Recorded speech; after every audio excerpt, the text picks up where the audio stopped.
God. Monday. Oof. Oof, you gotta hate it when a Monday pulls a Monday on you. Thank you so much for your patience and your time. And we are kicking right back into episode 2 of Wayward Arcadium here on Nat 20 Productions, official on Twitch.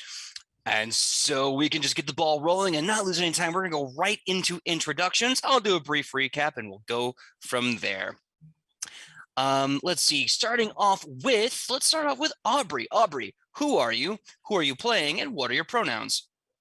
Hello, I am Aubrey. I use she, her pronouns. And tonight I am playing Aurora Doyle, who also uses she, her pronouns, your local soft girl witch with the murderous fowl. Awesome. Next up is Makai. Makai, please tell us who you are, who you're playing, and what your pronouns are. Hello, I am playing. My name is Makai. I am just a local voice actor. I'm going to be playing Gritted D Stone Basin, just a general ball of sunshine and only slightly overly competitive, but all in good fun. But my pronouns are they, he, and Gritted's pronouns are they, she. So let's see what happens. Heck yeah. Next up, Dusty. Who are you? Who you playing? And what are those pronouns? Hey, I'm Dusty. I use he, they pronouns, and I'm going to be playing Aldwin Sanchez, who also uses he, they pronouns. Your halfling magus that likes cooking, but also likes being a little shit. All right. I like the little shit part is really the chef's kiss. Do we get those pronouns? Or we'll make sure I got them. Oh yes, Aldwin also uses he, they. Awesome. Last and certainly not least, please, Aki, tell us who you are, who you're playing, and what your pronouns are.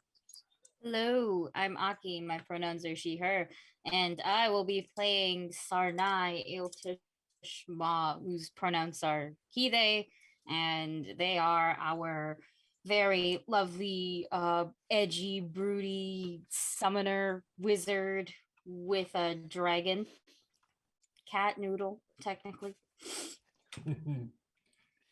Awesome. Well, my name is PJ McGaw. I'm the GM of Wayward Arcadium and Nat 20 Productions. My pronouns are he, him, and I'll be playing everyone and everything in between. That being said, here is the quick recap of what you missed in episode 1. PJ, yes? did you forget about me? Yes, I did. So you were skipping classes. Look, it's been a Monday, okay? And firstly, I apologize to Fee, and I would like to make it up to Fee by asking them, who are you? What's your character? What are your pronouns? And I'm going to give you an extra hero point to start because that's a dick move. I can't believe that I skipped class once and already I'm like out of your head. You were just like, class once, get expelled. Just sitting there going like, who's all the kids in this class? Well, Hero wasn't there, so Fee has ceased to exist, I guess. I don't know. I guess God, I Hero's can't not believe he's around. dead. Yeah. R.I.P. Hi, my name is Fee. I go really by any pronouns, they, them, and she. And I play Hero, who goes by he, him, and he is he's a bard. I will leave it at that. He's a bard. Yeah, go on and watch and figure out for yourself what you would like label him as. Adventure. Yeah. And I'm being serious. Take the extra hero point because that was completely ridiculous of me. It's all good. So about this recap. It's been a day. So recap, last episode was the very first day of school. The classmates are introduced to 5 new teachers at kind of like the opening day assembly. 5 new teachers from Cheliax.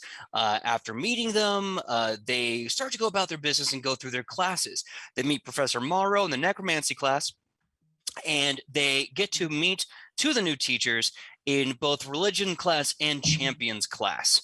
After killing some demons in PE, if you will, and doing some studying, as well as meeting, my apologies, last episode I had mushmouth and I said halfling. What I meant to say was half elf.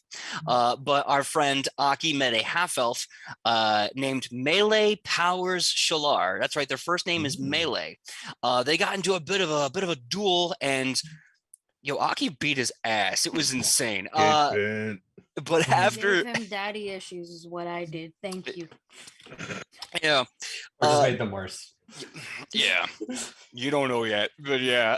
So after that, they went to the fanfic club where they met Beatrice, the head of the fanfic club, who's already started a sort of investigation into who the new teachers are, so they can better write romantic fanfic and shipping potential for the new teachers. It's at this point that Poppy, one of the other people in the fanfic club, an actual halfling and not a half elf, mentioned that this is kind of an unfortunate time because the last leader of fanfic club was kind of ousted after Beatrice did an investigation into them. However, everyone is now being dragged along into a nighttime breaking and entering into the main office for details on who these new teachers are. At this point in time, after a very successful stealth check, they get into the main office. Beatrice is just kind of filing through all the different files on the teachers, not finding the 5 new teachers just yet. And this would go on, except a horrible skittering noise in the darkness seems to give shape and being to a horrible humanoid creature with rows of teeth, an elongated neck, and a face dripping of blood and ichor. And as it hisses in the dark, this is where we're going to start off with episode 2, as I'm going to need everyone to roll me an initiative for combat. Oh dear. Let's go. Aurora dice time. Ooh. I need to get They're all some sparky dice. purple. Ooh. And they have failed me. Oh no, I'm going to roll the Wayward Arcadium die here. So am I. And- So am I. All right. It's technically Gonna- the Dumisa dice, but we know that Close they enough. like me. They still like me, not 20. Hey, nice. That's a middling 13 from me. That is Alright. a number. Where is the initiative? that Oh wait, never mind. I'm Here it is. stupid. I need to just. Roll perception. I was being dumb. One moment. Okay. Got it. 16. So 16 for Greta. Ooh. Okay, 16 for Greta. Dusty, what's yours? I got a 12. A 12. Nice. And Fee, let me know when you got yours. Yeah, I have a 17. Hey. Nice. What's your dexterity modifier? The dex. 18. Okay, so the modifier would be 4. 4. Yes, thank you. Cool. Why are you asking questions? Yes. Sorry, doing a quick little thing. No. He just wanted to know. No. Just for PJ reasons. never just wants to know. No DM ever just wants to know. Just There's wants to always talk, a just wants to reason. talk. This is a I just wanna fact. talk. Write that down, kids. No DM ever just wants to talk. Never turn on your locations. Never turn on your locations. It's like when parents are like, hey, can we have a minute? We need to talk. It's like, no, you need to tell me It's a everything trap. right Nope, now. This nope. is a trap. Okay, cool. Trap. Okay. My spidey senses. So, once I can hear that, I believe the fighting music, we will begin with the initiative. Words are hard. Some would say impossible. I'm one of those Possible. people. But we're going to be starting off with Aki. So, Aki, you see this creature, looks like a man, like a human being, long neck, 2 rows of teeth in their mouth. And they're just starting to kind of hiss at you like,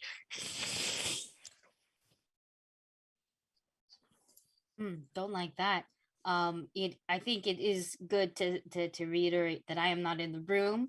It is Naga who is in the room, chilling up in the rafters, sort of, as she snuck in. And we were sharing senses, hence why I am aware of things going on in the room. since we are technically sharing senses, does that mean I can give her commands? That's a good question. Right now, I'm going to say yes. Awesome. Since we are, I think it is best to essentially what I guess what will happen is I am going to take note of everything I see in here. If it's an action to sustain the shared connection, I don't mind doing that every turn if we have multiple rounds.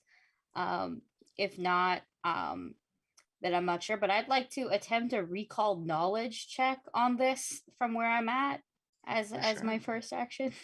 All right. If you want to do a specific recall lore, I'm going to need a religion check. DC will be 18. Okay, I can do religion.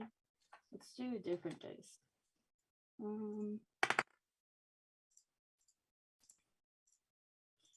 I'm gonna use that hero point and not use this dice is what I will do. Already in jail. Gate. Oof. Yeah.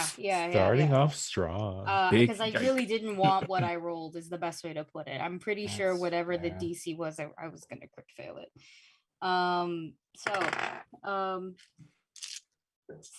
Significantly better. Dirty 20. Dirty 20. Okay. So looking at the creature, you recognize that it is called a vermlek. A vermlek tends to be a worm-like demon that invades bodies and uses them to basically pilot around. You spelling? VERMLEK. Vermlek. It's one of those words that sounds, it's spelled exactly how it sounds. I see. Okay, that's awesome.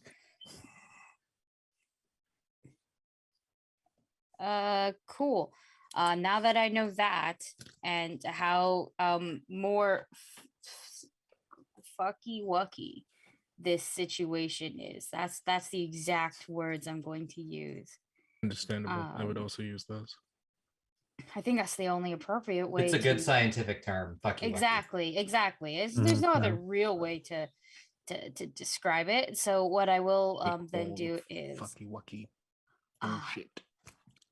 I don't think I have anything grand I can do. So I'm gonna give I'll definitely give an one of my actions to Naga so she can have 2, and that will be my second action.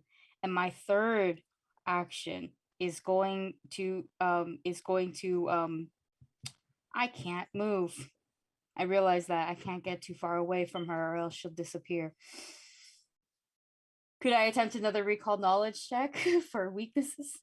Yeah, go right ahead. I'm gonna say the DC on this is gonna be a 20. Just because you already rolled one before, so.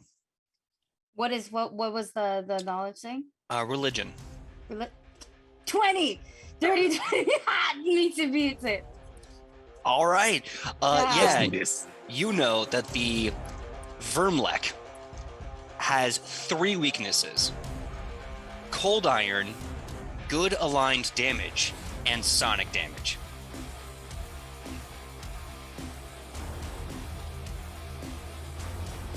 Okay. Since I know that, Naga would know that. And it's technically her turn next. She'll go after me since I gave her an action to have 2. I'm willing to use 2 actions to do this if I have to, but can I... Naga only speaks Draconic. Can I have her relay the weaknesses? I hope, and I pray that Greta is in the room, and that Greta's already revealed her Draconic. Can I do that? Yeah, if you want to use an action to do that, yeah. Or if you wanted to make a free action, just like say like 6 words, you can do that too. Oh, okay. If it's free, then I will have Naga say, wait. It's weak to good Sonic. Is cold iron one word or two? Two words. Weak and Sonic. That's all you get then. It's weak to weak and it's weak to weak. No, it's weak to good and Sonic. And I think she has one more turn, and I think what I would like her to do is hide. Okay. All right. So you're taking one action to dive for cover while you gave an order to your snake, to Naga. Awesome. Give me a stealth check.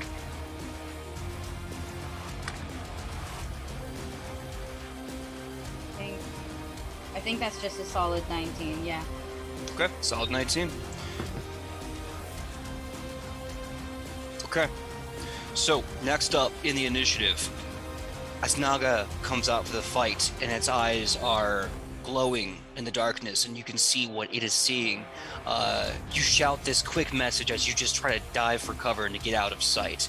Next up on the list is Fee. Hiro, you see this creature, you hear what Aki's character, what Sarnai shouts as this umbral, snake-like dragon comes from them ready to strike. What do you do? Ready to strike Beatrice, right? Because she was the one, right? The creepy demon that is stalking Beatrice. Yeah. Yeah, but it's ready to strike her or us. It has turned to you in this moment. It's looking at you. It's looking at me. Yes. Oh, I love being the center of attention. It's fine.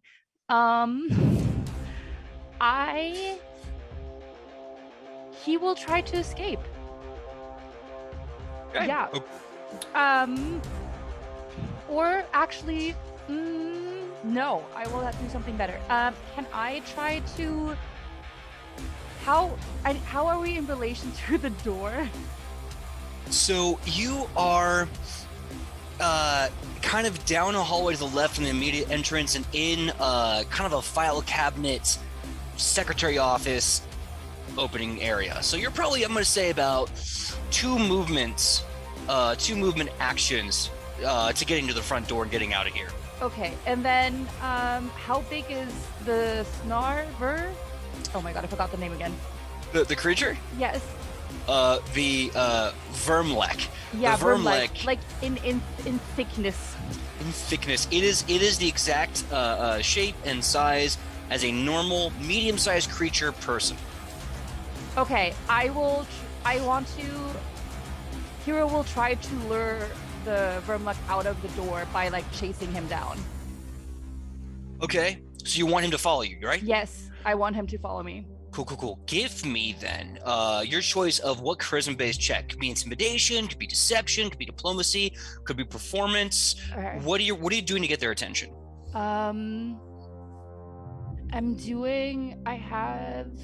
I have deception, so probably I know that Foxfire is usually used sometimes for illusions and stuff. So I wanted Hero will try to kind of cover him in Foxfire to make himself look illuminated and more interesting than the others, and then run out.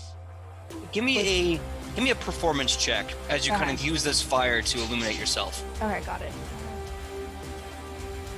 Oh, okay, cool.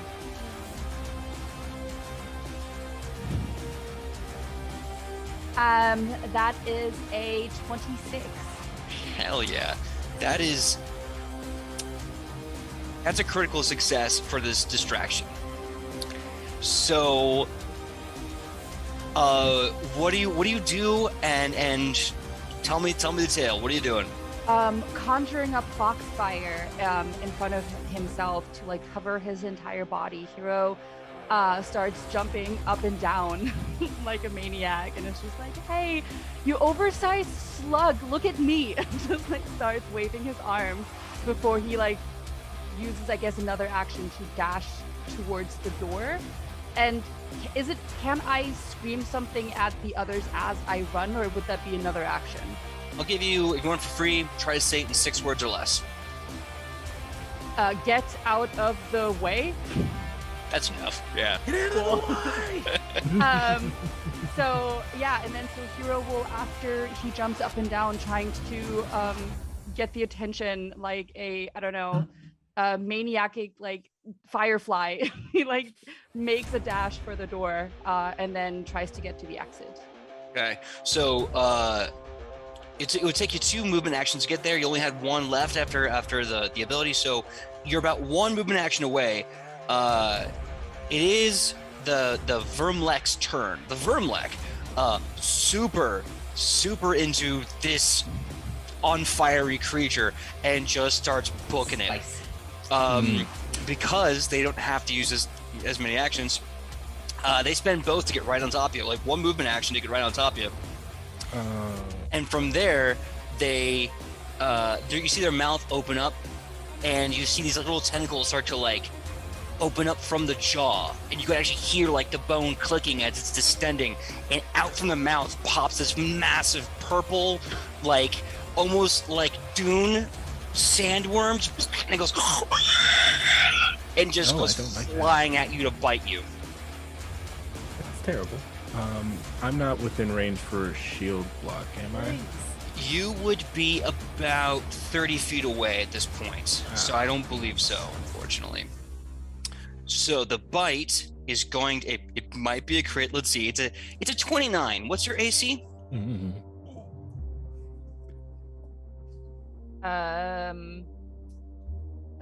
Oh, there it is. Oh my god, AC armor class, right? Yeah, yep. 18. 18. Yeah, that's a dirty crit, so this is gonna be double damage. Oh no. Damn. Wow. I shouldn't have said anything. This is what happens when he tries to like save others and not tries to cover his own ass. Okay, I'm just putting it out there. So next time I try to run away, glad I prepared a healing spell. Aren't we There all? goes our hero. Okay. One shot as you go. how much damage are you doing? Okay. So the demonic worm creature flies out of the mouth of this body, strikes you right in the neck, and you can feel this immediate crunch and pop of meat and sinew. He does 28 damage to you. 28? 28. No. Oh god. Oh god. Yeah, no, I'm dead. Okay. So sorry. I have 26 PJ. It's been barely 2 episodes. I know. Hey, look. Christmas. It's okay. You're only in dying 1. You're not You dead and I yet. You're have just very dying. different definitions of I'm- the term okay. Yeah, I was about to say. I was like, oh yeah, only. I forgot. Sorry, only. Fee, Uh, just because I'm feeling like an absolute bastard, give me a perception check for free. oh, thanks. But hey, you could have sexy battle scars now.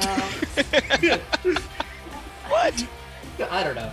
You know, contrary to most heroes out there, I prefer my skin smooth and unblemished. So, don't know if like a big, biting scar on my freaking shoulder will really entice the ladies. That's when you tell them the story of how you saved people. I mean, it entices the Sarnai, but like, sure. I mean, I'm not lady, but I'm kind of into it. Thanks, guys. Oh my gosh. You said perception? So what was that perception check again? Yeah, you said perception, right? Yeah. It's an 8. It's an 18. Sorry. It's an 18. Okay. So as you're down, your eyes are kind of flittering, and consciousness is fighting, going in and out of the darkness. You see this creature starting to hunch over as the worm slowly starts to extend out of the throat of this monster. Its pink tentacles just kind of almost undulating and typing in the air, trying to smell if your life essence has left yet. That's going to be its turn. Next up is going to be What did I Greta. roll for? you roll to see that this thing wants to potentially take over your dead body. Don't like that. That's not Nope, good. nope, nope, Brody. nope, nope. Pass. Yay.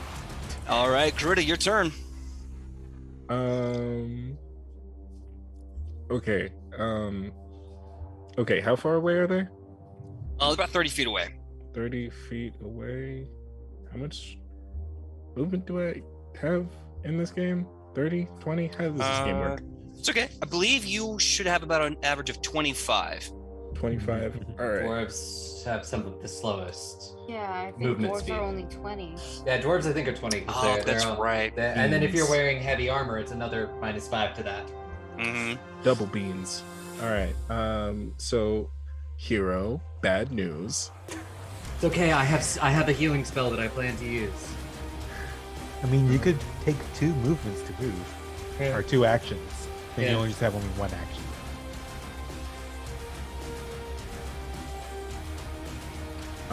This is true. So can I just go straight into healing, or do I have to stabilize them first? No, you can go straight into healing. The healing actually kind of bypasses the whole stabilization necessity. Okay, thank God. All right, then yeah, I'll just go ahead, run up, slide underneath them or around them, however I can get to hero, and sort of like dive on top of them, so that my body is covering theirs, and I'm going to cast heal Nice. with All however right. remaining actions I have. You did 2 move actions or 1? If they're 30 feet away, I would have to do 2 because I have. Well, I guess just 1 because I have 15. Okay. Yeah. So yeah, you can do that. If it's just 1, you can use 2 actions to kind of buff cast it, like make it stronger by about, I think, 8 points. Dope, yeah. I'll go ahead and do that. So go ahead and roll and then add 8 on top of it. Yep. I believe as well as spellcasting modifier. Let me confirm that now. I see Sydney watching in the chat. I'm sure she'd be like, that's how that works. You have to do this, PJ. It's like, thank you. Thank you, I believe it Sydney. is. I believe it is. Yeah. Or no, it's not that. It gets like +8. Oh, It's just and if you do 2 action, it's 2d. If it's level 1 at 2nd level, I believe it is 2d8 +8. I think so. That sounds familiar. Sounds right. Let's right? go with, I think it's a 1d8 plus 8 plus spellcasting mod. Let's go with that for now at level 2. I think it's not, because it's not a 2nd level spell, just a level 2 caster. That makes Yeah. sense. So, Yeah. Well, because it's 3 actions. So so actually for or using heal. Yes. So heal is 1 action range of touch, 2 actions range of 30 feet, and you increase it by 8. So it's dice roll +8, and it's Okay. at range. So it's 1d8 +8. Cool. All right, Mackay, what was the roll? all right. So fun fact, I actually have healing hands. So instead of a D8, it's a D10. Ah, yeah. Oh, nice. Love that feat. It is a Or good one. trait. It's a great one. That's Their actually hands. really cocked. I'm mad. It was cocked between like an 8 and 2. Ah, All right. So that is a 9 plus. 8. What is it? 8? 8. Yeah, Yeah. I'll do +8. 17. Hey. 17. I know So, Fee, you are now up at 17 positive HP. And Grid is like face to face just on top of you. Hi. Good morning. Good evening. We gotta go. You're muted. You're muted. I'm so sorry. It's fine. It would have made sense. He's like not. There's a beautiful woman like on top of him, so he's like, this is nice. You can stay. We can stay like this. This is great. I like your offer. Not right now. Are you sure? Because like, You just hear from behind you. All right. So next up is Aubrey. Aubrey, what are you gonna do? Well, because I was looking at this earlier because I wanted to make sure this worked how it is. My familiar has the independent trait, so he gets 1 action per round Let's go, Pebble. Oh, wait. for free. I don't have to spend any actions. And Aurora is just going to look at Pebble and be like, "Do you know how you wanted to stab something earlier? Well, there's the thing you can stab." You see his owl eyes go wide, and he like kind of starts fluffing all his feathers, and he goes, "I'm gonna assert dominance in the yard," and he just gets ready to fly and kill. Yes. So what are you going to do? I am going to. I can see it fine from where I am. Yeah. You know, it's about at this point, it's about 25 feet away from you. Yeah. Cool. It is far enough away. I'm not worried about it directly coming at me. for now. So you know what? Hero is okay. I am just going to bust all 3 of my actions on a 3-action magic missile. Ooh. Yes. All right, roll damage. Grab those dice.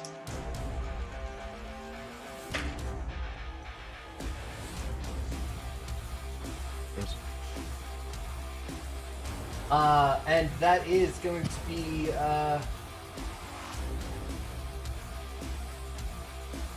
12 damage. Okay.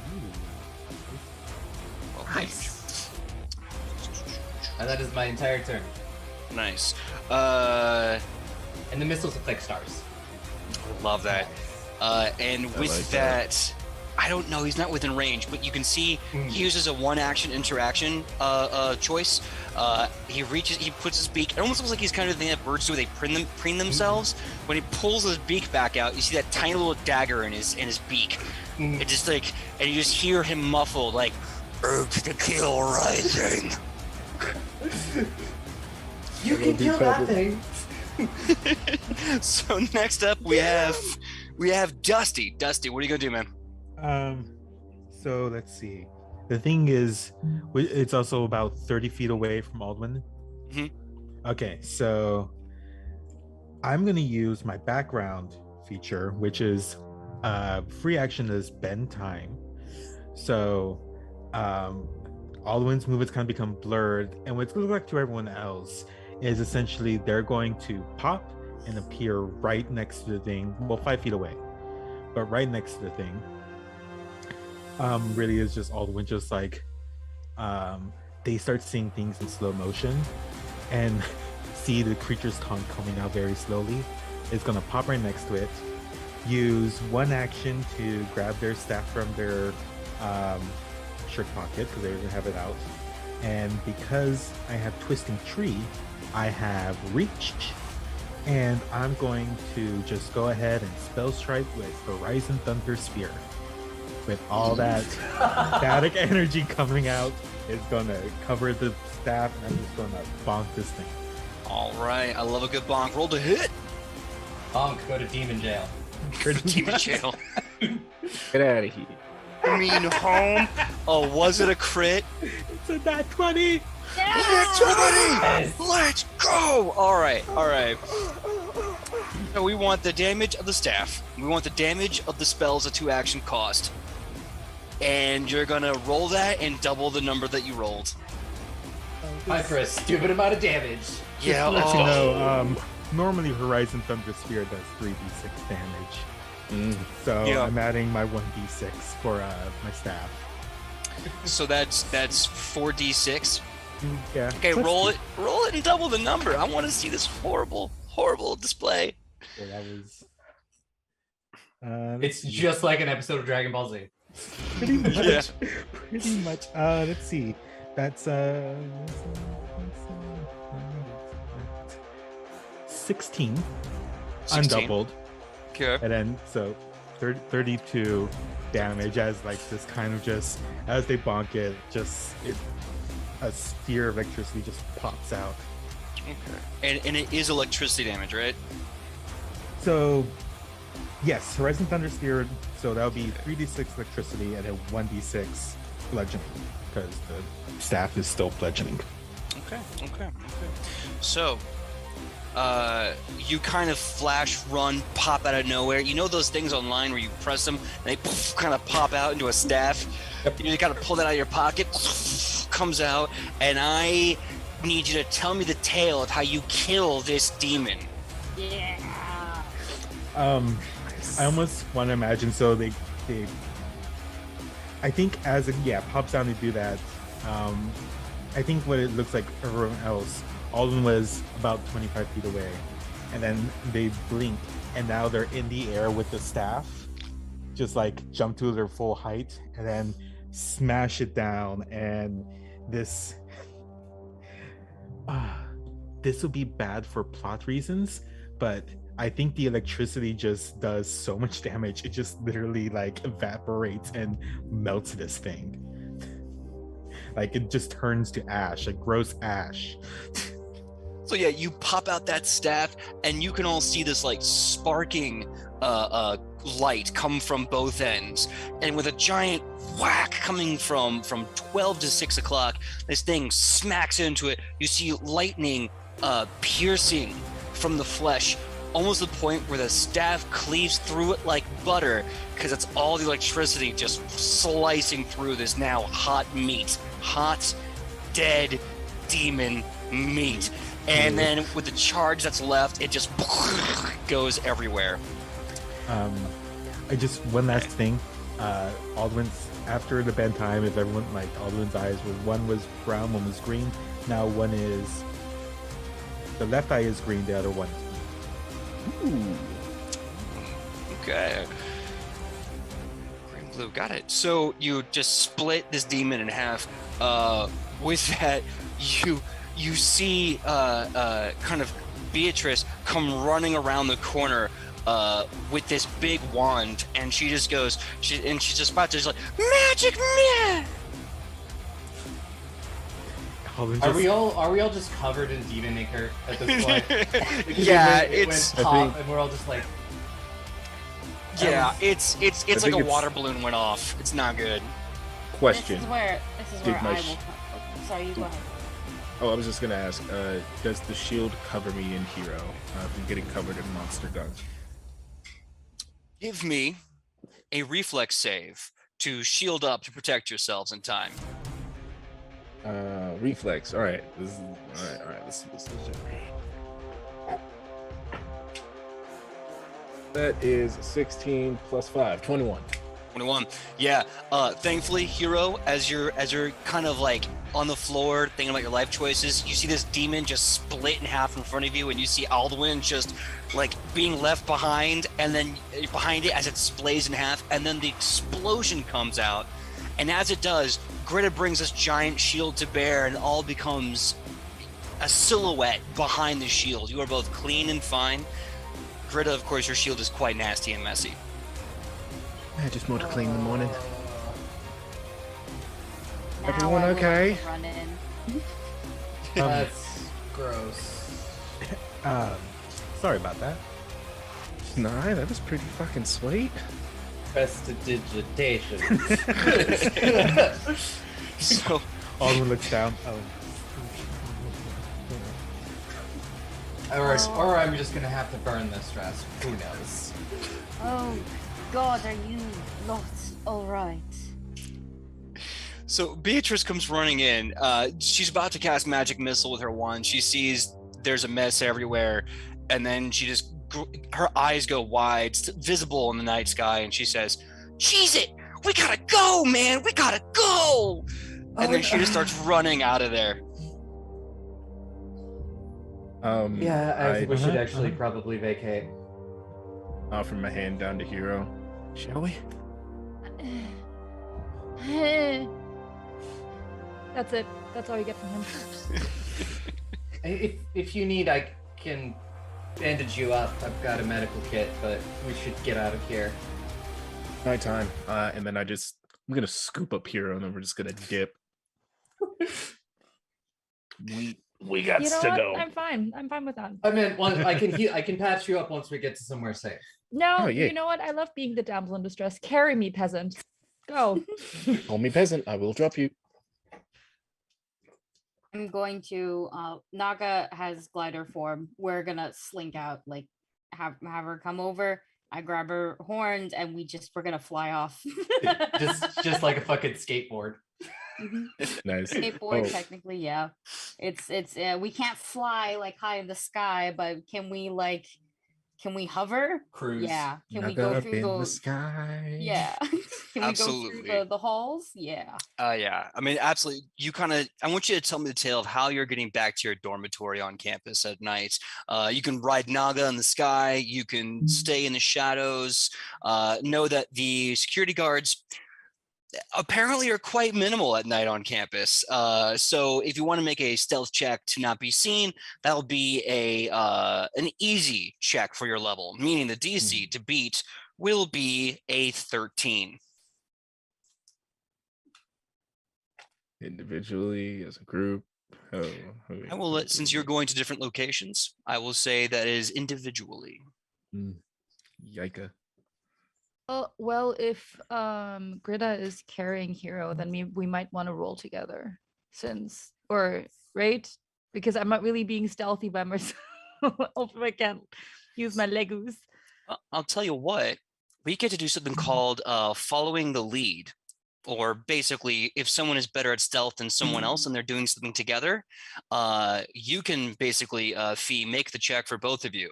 It's kind of an oversimplification, but that's basically the idea. Sweet. I'm Ooh, I really good at cast guidance. stealthing. I'm really good at giving guidance to people who are doing things and talking them through the hard parts in a sort of magical manner. Okay. I rolled a 22, so. Yeah, you critically succeeded that stealth check. So Nice. no need on the guidance. I think Hero is Never just so mind. tired. He's just like, I just want to go like get to bed, like just quiet. I got an 18. 18. For myself. Thank you, Aubrey. You succeeded on your stealth check to get home. Dusty, what was your stealth check? I got an 8. An 8. Okay, we'll get back to you in a second. Aki, what was your stealth check? My stealth check was a 15. 15. Okay. I would like to narrate how I get back though. Please do. Please, the floor is yours. Amazing.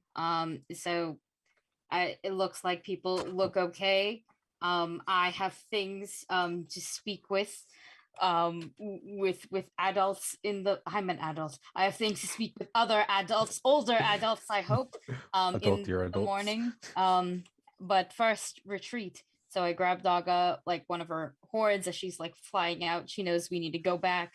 We're gliding like through the halls, and I think once we get to near the dormish areas, we essentially we glide upwards, but it's more like climbing, jumping up, gliding for a bit, climbing, jumping up. She can't fly just yet, but she can hover and glide like a squirrel. So we might as well just make her move like one fluid squirrel. Or if you've seen Spirited Away, how Haku moves is very fluid, very long. We're just going. I just had the picture of like a flying squirrel in my head. Though. I love her. Mhm. I love her. And then we enter our dorm room via window. Nice. Real quick. When you guys are flying away, Greta does call out in Draconic. Why did I think it was called anything else?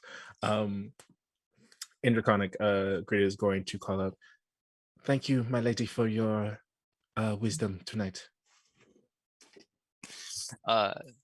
The Naga looks to you, Aki. Naga looks to you and says, "That one is quite a charmer." Yes, her. very indeed. What? Kiss her. Oh god. Okay, so it's okay. So you get to your window. Naga kind of like noodles out, and you get to like walk the plank off Naga, get back to your bedroom. They move through the window's closed, and eventually, when you can get the adrenaline out of your system, you go to bed. Aubrey, please tell me the tale of how you sneak successfully back to your dorm at night. Well, Aurora doesn't look like it, but she has snuck in and out of places before. She would quite often do that out in like getting away from her dad. Just, because technically it's like technically not supposed to leave the tower, but she did. And quite often when she did that, she'd go to the Temple of Desna that was nearby. But she's used to like keeping to shadows, and it doesn't seem to have too much of a problem seeing in the dark, which helps because she doesn't have to like cast any light spells or have any sources of light. She's sort of easily able to find her way through. Nice. Yeah, and with a rush, you get into your room and everything's fine. And again, once your heart stops pounding and the adrenaline starts pulsing, you go to bed. Fee and Makai, please tell me the tale of how you two collectively just basically skip your way home because you succeeded with a crit. I I imagine that, Greta is just, Luke Skywalkering Hero on the back, just running through the corridors. Occasionally, Hero's just like stopping him, like, wait. And then a security guard will walk by, and we're just in the shadows, just like, and then they're good, and then we just start booking it again.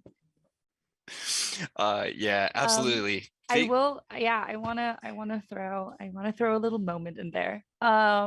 Because when Greta drops, because they have separate dorms, right? Separate like bedrooms and stuff. When Greta drops Hero off, Hero will like reach out for the hem of their shirt and tug it. And basically look at them and just be like, can you maybe like stay for a little bit? I don't want to be alone right now. Yeah, no problem. Okay. You doing all right? I mean, I almost died, so kind of don't want to face the nightmares by myself. That's All right. okay. No, it's fine. Give me like 5 minutes to take off some of this armor, and then I'll hold you for a little bit. Sound good? Yeah, sounds great. Thanks. Okay. No problem. So with that, again, when everyone is feeling comfortable and warm and safe, you two will go to bed in respective appropriate places. Now we come to Dusty with an 8. So what I'm going to do first is I'm going to flip this coin. And I'm going to roll some dice. We're going to see what happens. Yep. Okay. Yep. This should be fun. This should be Oh. fun. Now we're going to roll some dice. I love it when the DM says this will be fun. Oh no! I'll return Well, tables. My dice have betrayed me so you fast. know, we all have to die sometime. My time almost came. Now it's your turn. I have one more spell Godspeed. slot. The table, okay? the table demands blood. Godspeed, Aldwin. I love this for me. Okay, so as you're walking around at night trying to be stealthy, you're walking around the campus. You're kind of like trying to dodge like through the quad and then move around a giant building, and then suddenly you hear this voice. Hey, buddy boy, you're making a lot of noise for someone so small. And you turn and look, and you see a half elf with that kind of Padawan hair braid and high fade cut, and he's wearing training clothes, like a tank top and athletic pants, but he still has a rapier on his belt. And he just kind of starts walking a little closer to you. What are you doing out so late? I thought little fellas like you needed their sleep to grow big and strong. That's rude. just like I do also want to point out, Alwyn's hair is probably sticking up a little bit just from leftover static electricity. Mhm. And just Alwyn's just like, oh, buddy. All right. Well, first of all, I'm an adult. That's just straight up rude. I'm just gonna say that right now. Also, what are you doing out here? Let me ask you that question. What am I? Oh, Yes. Well, you see, me and my buddy Parthenax. Have you met Parthenax? Let me introduce you. Parthenax suddenly, like, out of his shadow, starts looming this 8-foot tall bronze dragon, Western style, with big knuckles, just. And it's, Oh, my friend has a dragon too. Looks cooler than that one. your friend, Mm. your friend, Mm. huh? It's shit yes. on. Why are you so Huh. intense? It's like 9 o'clock. Look, you have to stay ready to be ready, and I never stop. Now I see you're really good at running away. You have very fast feet. You can try to use those tonight, because honestly, buddy boy, I'm feeling like round 2. And he pulls out his rapier and gets into an on guard stance with this giant bronze dragon hanging on his shoulder, just like.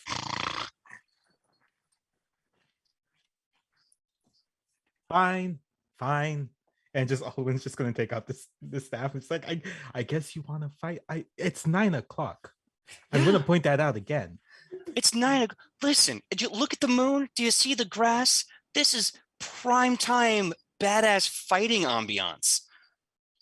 Are you gonna let this Dude, it's pretty opportunity cool. just move by? Come on. This man's watched too much Demon Slayer. Like, Dragon breathing. I'll tell you what. I'll make this exciting. Okay. Let's put a bet on this. We'll do a duel. Nothing lethal. If you can beat me, this will be our little secret. No one will need to know that you're out past curfew, all alone, running around with 2 eyeballs looking every which way. But if I win, I'm going to put it on the morning announcements. So everyone knows. Well, I am feeling lucky tonight. Why not? Let's see if I can exhaust that luck. On guard. Roll initiative. Okay, that's a lot better. That's going to be perception is 6. Yeah, 22. Okay. Not bad, not bad, not bad. You will go first. Cool. So question. Because I just used a spell strike, and would this be close enough after where I could still use that residual energy to kind of go into the Magus's arcane cascade? You know, for the purpose of this duel, I will say yes. Nice. So I'm going to kind of use my first action of this combat to kind of start twirling around the staff, and you see that Aldwin's hair is like getting less and less like standing up, and you just see the staff kind of like now it's just slightly crackling. And I want to use my first action with using my staff to trip Weenie Boy. All right. You wanna try to trip Weenie Boy, aka Yes. Melee Powers Shalar. Go ahead and make I believe that's an athletics check versus their fortitude DC. Yes, and remember because I'm using my staff, because it does have the trip trait, I get to apply my bonus for attacking. Cool. Yeah, go right ahead.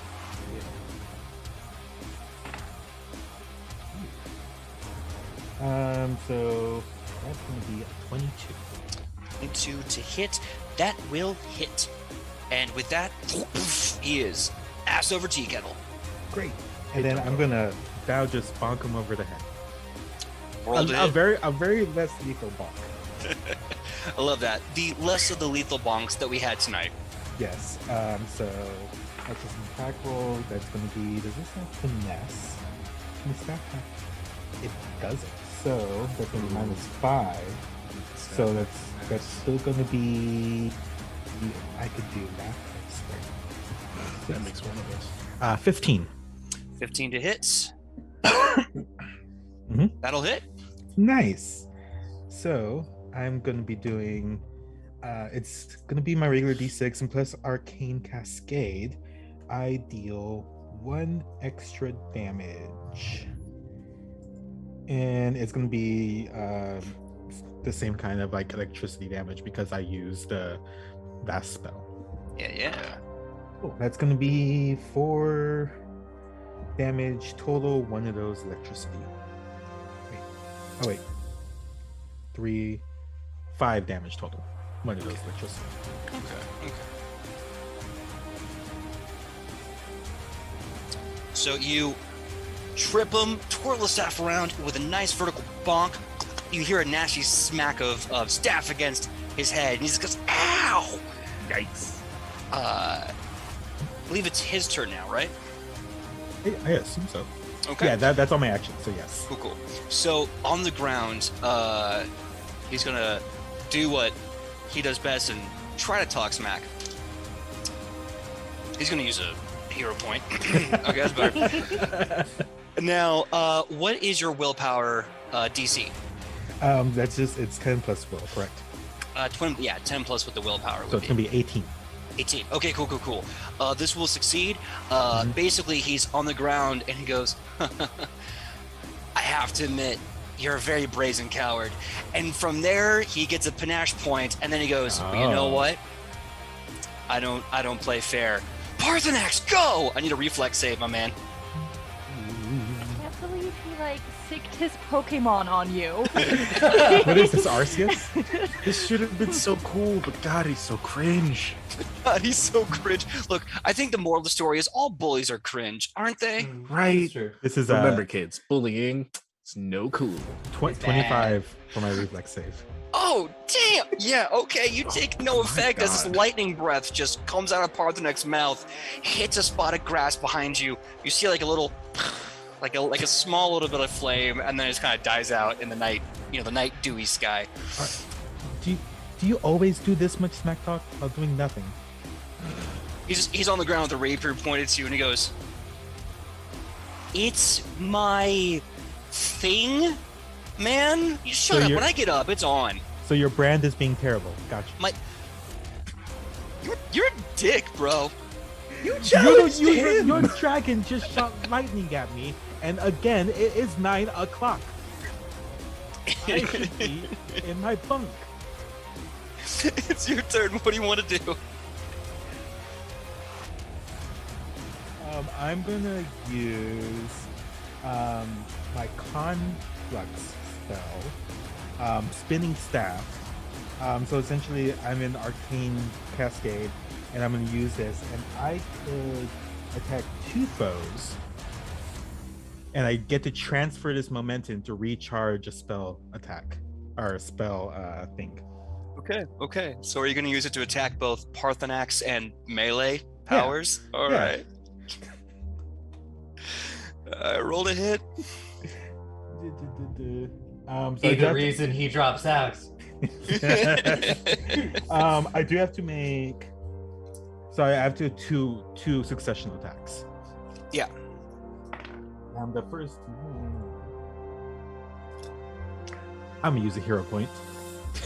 Here you go. That's much better. That's 24. 24. Oof. Okay, that'll crit on melee. Do you want to roll against Parthenax? Yeah, I'm gonna attack both of them regardless. There you go. Let's Yeah. go. Leave this man unconscious on the fields. Let me just read something real quick. Is the attack a skill check? Is the attack a skill check? That is. Oh, that's so debatable depending on what part of Reddit you're on. I'm gonna say it's not. Okay, so the second one, a crit followed by what I could only assume to be a crit fail, because the second one is -5. It's gonna be a 7. Okay. So the 7 will be the crit fail on Parthenax, but you still critically succeeded on melee powers. So go ahead, roll the damage of the staff, double it after you roll.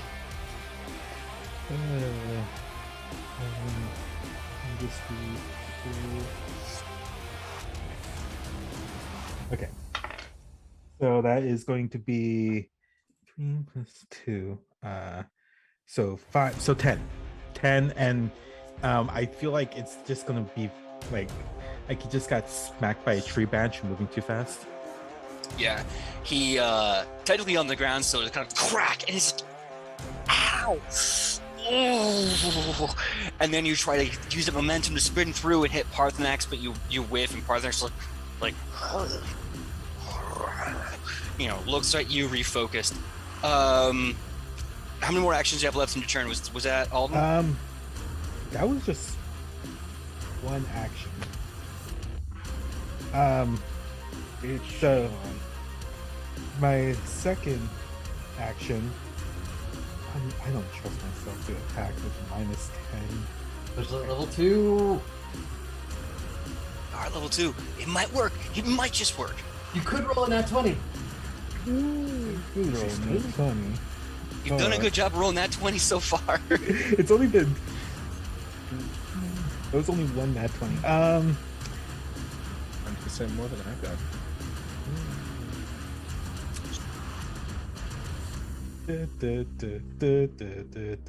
I think I'm just going to use not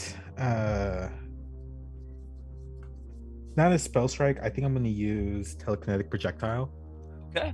Just to, I don't know, get a rock and try to beat it at Parthenax. All right, roll to hit with the penalty.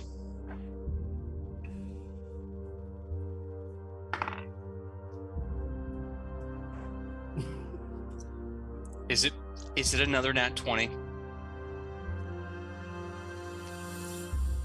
No. Okay. Is it a nat 1? Yes. Oh no! They just balanced you out. So What does you Twitter say? Ratioed? Yeah. How that works?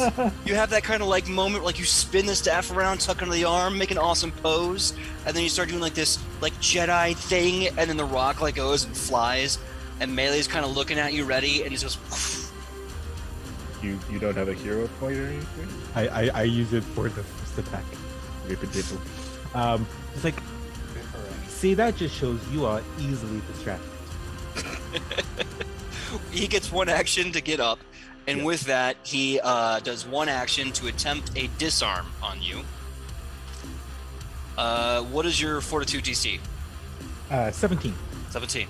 Okay, he will just make it. So with a quick, basically envelopment of the rapier and a flick of his wrist, your staff kind of goes flying to square adjacent to you. From there, he draws his sword back, and he looks at you and he goes, "Dead to rights," and just does a flèche, just a giant thrust with his weapon. Wait, can you not be disarmed with the staff? You can be disarmed with the staff, right? I'm pretty sure. I was just double checking that. By the way, I did have agile. I don't think it was going to change any of those rolls anyways, but I'm just putting that out. No, I still can, yeah. Okay. So let's see here. I don't think this will hit. Does a 15 hit? Nope. Yeah. He goes for the thrust and somehow finds this perfect pocket right here where it meets nothing. And with that, that's his turn. It's back to you. What you gonna do? So instead of picking up the staff, I think the first action for Aldwin is just going to be like, well, hopefully this doesn't miss, and they're just going to put out their hands, and then Aldwin is going to use hydraulic push. Let's go. Just re-traumatize this man. Yo, Melee is allergic to hydraulic push. All right, roll to hit, my dude. So, one hydraulic push. Yes. This is going to be... Get access to the arcane spell list. Right. So this is 16? 16. He is standing up. You will miss by 1. Just by 1 point. The water goes by him, and he goes, "I don't know if you know this, but I'm not falling for that again." I don't know if you Again? guys to bump with me. You have one more action left for your trying to believe. I think Aldwin's just going to pick up the staff again. Okay. So you kind of pick up the ground and go, "Again? What?" And then he just goes, "Yeah, you know what? I'm ending this." And he tries to strike. Oh, no. Let's go! Melee's like, "I'm ending this." And he goes for a massive thrust, completely overcompensates, loses his form, and just biffs it in the dirt. He is prone. Did he fall face first into the hydraulic push mud? Yeah, No, exactly. that would have been behind him. He fell first, like right where the staff beans. was. He has 2 more actions left. He's going to burn 1 to get up, and he's going to try attack again. You can tell at this point now, it's all ego and anger. Like, this guy might be a very talented swashbuckler, but right now, it's his ego fighting. Okay. Does a 17 hit? Nope. He strikes again and gets nothing. All right, so you even get a clean hit on this guy. I think, let me see. So I'm gonna change my grip to two-handed, which I get to do as a free action because of Twisting Tree. So I'm gonna two-hand the bow staff, and then I'm gonna spell strike again because I recharge it with Arcane Cascade. I'm gonna do it just because it's been the theme for the night. I can't do Rise to Thunder Sphere him. I can't because I use Oh, my yeah, you second already spell used it. slot for pressing hydraulic push, but I could do produce flame. So let me go ahead and just roll to attack. All right. That is going to be 18. 18. That'll hit. Roll damage. How much does produce flame do? Let me just double check. That's prestidigitation. Okay, so D4. So it's gonna be a 5 plus roll a die. I was not prepared for D4s. So that's going to be 5 bludgeoning and 4 fire damage as it kind of just like. Could I be like singe a little bit of their perfect hair because you know they care about it? I'll tell you better than that. I need you to tell me the tale of how you end this duel Nice. with this strike, because you just humbled this man. He is done for the night. Deleted Ooh. this man's whole So career. I think after like this kind of just everyone missing back and forth and him falling down and everything, Alwyn is going to now again like I think their thing for doing spell strike is they start like twirling and twisting the staff faster and faster, and oh, I could have done more damage. I forgot I was two-handing it, so that was a D8, but whatever, it doesn't matter. I think now that the ends of the staff are just like burning hot, and I just again the whole thing is Alden's just gonna put it down. It's gonna hit his forehead. I think it's gonna leave a little mark.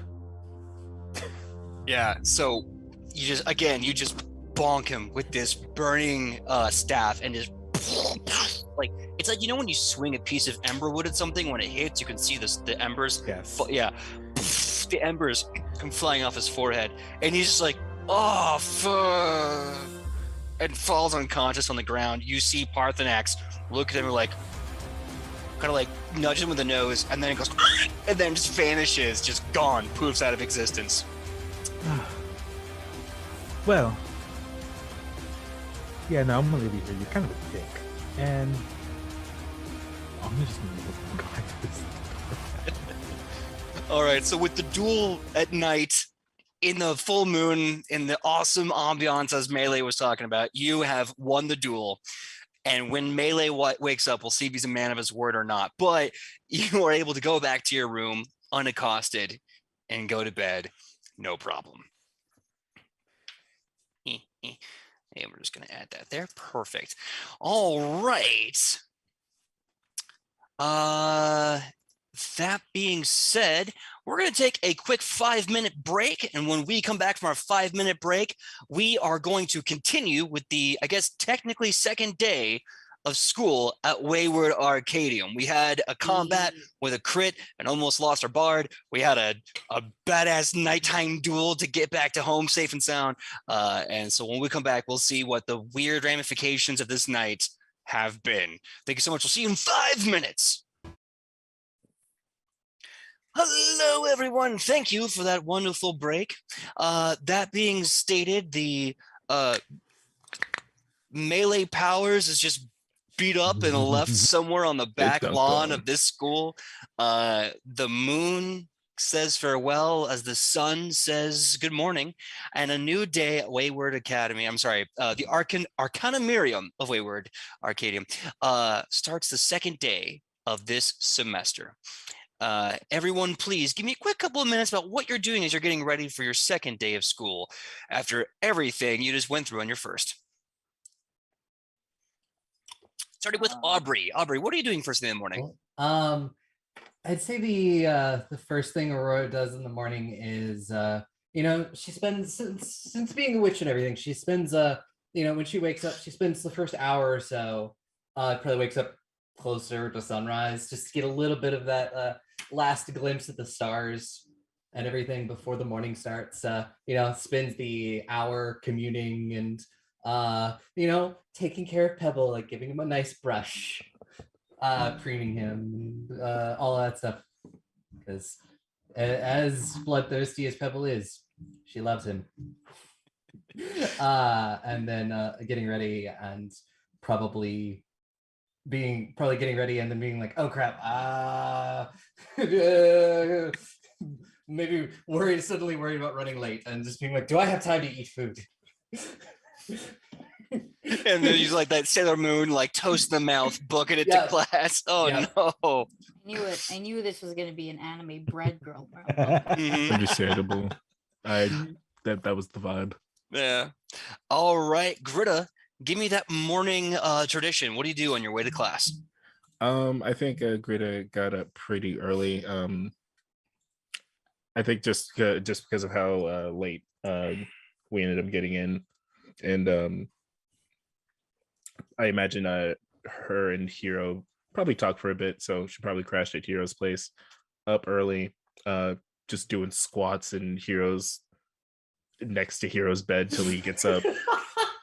Squats, basic morning workout routine, trying to get, but still trying to be like quiet about it so they don't get woken up. Wadding quietly. All right. Well, since apparently Greta did spend the night, Hero, what are you doing first thing in the morning in getting ready for school? Squad adjacent, I guess. I think he will have had a horrible night sleeping, given what happened.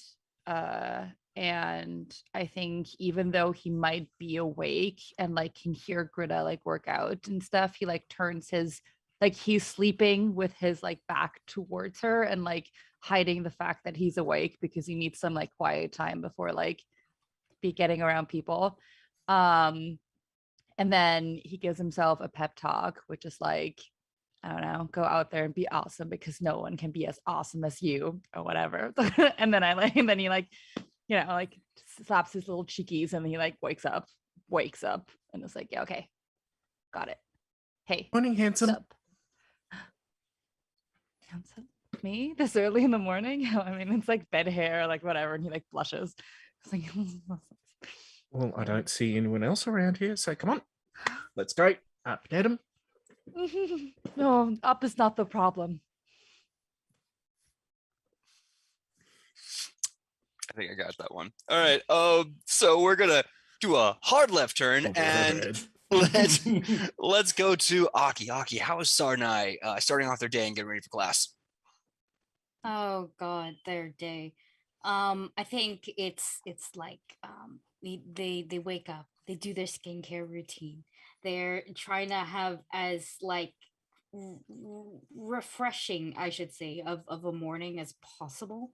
You know, gotta wipe off all that unnecessary stress as they prepare for I don't know, perhaps a meeting that they did not want, at least this soon, with Hell Knights, because someone's gonna have to report a demon and it might as well be him. Naga, however, will be getting, you know, she gets her like, I don't know, like 30-minute cuddle session as she likes. If they have to speak positive affirmations, it's usually something along the lines of like, I am built and fueled with spite, and if anyone gets in our way, we will simply crush them. We will crush them underneath the heels of Calistria. You know, just something like that. You know, a common affirmation / prayer. Just manly things. Yeah, just, you know, just chill vibes. Just guys being guys. Yeah. Dudes Yeah. being Dudes being Just dudes. boys being boys. Look, gorgeous men use their affirmations, do their mental health, and then crush their enemies. Gorgeous men just do that. That being said, speaking of gorgeous men, Dusty, what do you do after getting home hella late and beating the heck out of Melee? I have a question. Just Mhm. does Heroes? I mean, I'm assuming he has like a ginormous wound on his shoulder, right? Still, or anything like that? Or Because no? because the healing was magical, it actually knits up like nothing happened. Oh, cool. So he will just have phantom pain and trauma. Got it. Okay. You do. Sweet. Sweet. Great. Love that for him. Okay, cool.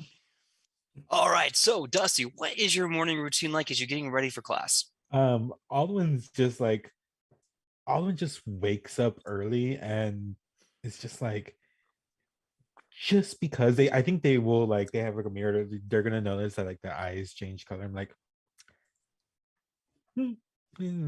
happens every fortnight, whatever. And they're gonna make breakfast in their dorm room, which just means that the whole hall is gonna smell like pancakes. As Where Alwyn Aurora's just like, oh no, I'm hungrier. It smells so good. Oh, just yeah, they're gonna make just like a good stack while kind of just like reading over their like it's their recipe book / spell book, and I mean recipe like literal recipes that are just like right next to like produce flame, hydraulic push. There's like arepas over there, all that stuff. Kind of like writing down just like Reduce flame, also half milk reduction. exactly. And so flipping pancakes, they have a food pouch where they're going to put about like half a dozen pancakes in there and walk into the hall to class while just like eating one rolled up like a hand food. Okay, awesome. So yeah, early morning, the sun is up. You can kind of see that misty haze of last night's dew just evaporating in the sunlight. The quad is open and filled of positive cheer and life as students are running everywhere, getting ready to class. At this point in time, you hear that kind of loud sound echoing across the quad. It is, of course, the morning announcements. And if we get that morning announcement song one more time, you'll hear Cooney Marmer do the morning announcements. Good morning, you absolute legends! Welcome to day 2 of the semester. Do you feel it? Because, buddy, I feel it too. It's going to be another great day filled with opportunity. And look, are you reading the books or eating the books? Because your brains are looking so dope. I hope you go out there and take the day. I've been handed an announcement just right now. No further details available, but there is a horrible mess in the office. If anyone's planning to prank, hey, listen, I love pranks too. I don't know what you did, kitty cat, but it was tremendous. It's quite a mess, and there will be no students allowed in the office for the rest of the semester. Making an impression on day 1. You legends! All right, everyone. Well, you have a great day. And remember, we're all part of a community. And to have a community, it requires you and I in it. Why? Because together, we make it happen. All right, everyone. Have a great second day of semester. I'm your bard that goes way too hard to 11, Cooney Marmer. I'll see you around the quad. And with that, the music fades. Our glory boy, that's what, yeah, we can say that. Cooney Marmer just cuts the music and ends the morning announcements. There is no any other announcement happening, so you are free to go to classes when you want to. What class you want to go to, and if you need a reminder of your primary or secondary curriculum, let me know. I'll check my notes and tell you what you have signed up for. It'd be funny if we all ended up in combat class today. I kind of like that. Well, your primary classes are the mandatory fighting instruction, the necromancy class, the divination class, and each of you has kind of your own personal secondary education classes and clubs that you can choose. So let's go start with, unless anyone has an idea right now, you can raise your hand and tell me what class you want to go to. If not, I'll just pick a name at random.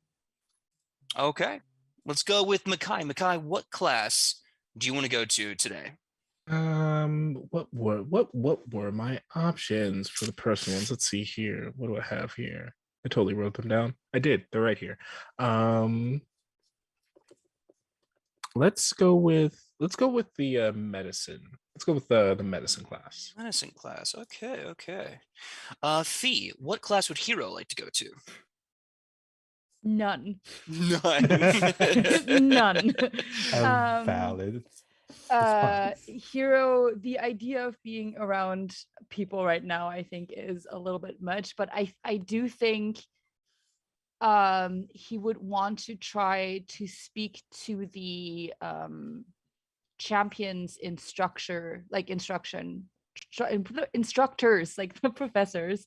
Mhm. He would want to try to speak to them about what happened. Okay. So he would be skipping class in order to like go to the teacher's lounge or anything like that. Okay. Cool. I'll make a quick note of that. Mhm.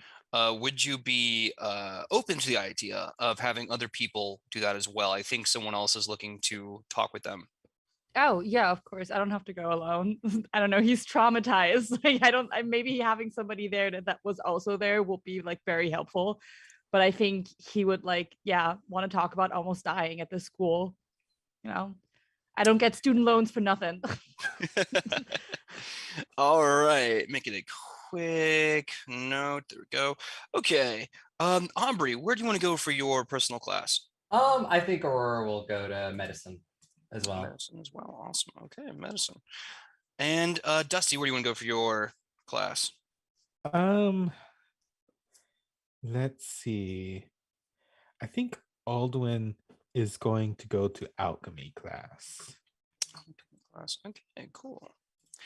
All right, and Aki, where do you want to go? I too was planning on attempting to skip class and go to speak with some certain Hell Knights. Though I think Sar and I would make the conscious effort of going to whichever teacher. Let's just do the enchantment one, just to let them know that they are in fact skipping today. Not for any personal preference, but rather familial issues is what he will say. Okay. Yes. Okay. Do a quick check. So you are telling the Cheliax instructor for enchantment? Oh, was? I'm sorry, what'd you say? You said you're gonna tell a certain teacher. Yes, I said enchantment. I had no idea there was an enchantment from Sheliax though. No. I'm sorry. I got the teacher confused. They teach illusions, not enchantment. That's my bad. Yeah. Okay. Yeah. Okay. Cool. All right. So you're going to the enchantment one. Just to let them know that I am not coming today due to familial issues, and then my familial issues are skipping class simply to tattle. Technically. All right. Cool. Great. So, really quickly before we get into these scenes, I'd also like to know what's the one class you all are going to be taking together at the end of the day. I'm going to throw out their combat. I think it is hilarious. I'm thinking I'm torn between either combat or divination. I'm also torn between combat and divination. As much as I like necromancy, I would also like to see the others. Okay. Yeah. So I confirm from you really quickly. You said Divination. Divination. All right. Group to divination. Thank you so much. Okay. Both are great options. I was both are very good options. I just wanted the irony of us being like, oh man, we don't have to fight anything, and then it's like, no, you gotta fight things. You gotta fight every day. The fact that like none of y'all are like in any way or shape or form like weirded out or traumatized, Hero will think about this. Aurora is repressing it. He'll just be like, what the fuck is wrong with these people? Like, oh, don't worry, we will get a chance to talk about it. Don't worry about it. Always just wait until they see y'all, because we were all scared to say they got like just random 1v1 in the middle of the now night. repressing it and kind of like doesn't like is slightly scared about being kicked out if she says anything. So she's just like, I'm gonna talk to the other group before, and I guess I'll see them whenever I see them. Oh no, I have medicine class. So let's go with let's go with medicine class first. So because there's gonna be two players in this scene, we are going to give you both about a total of 10 minutes on the timer.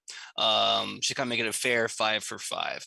So let me look at my notes really fast before we go into medicine class.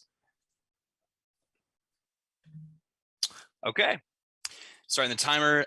Actually, we'll start the timer after we describe the scene. So you get to class. You look at the medicine class and you realize this is actually a kind of lecture hall that's been added onto the nurse's office. The nurse's office itself it's a pretty large, fully stocked medical facility as well as triage unit. But now in this other area, it kind of becomes this sterile, super clean, super bright white tiled lecture hall.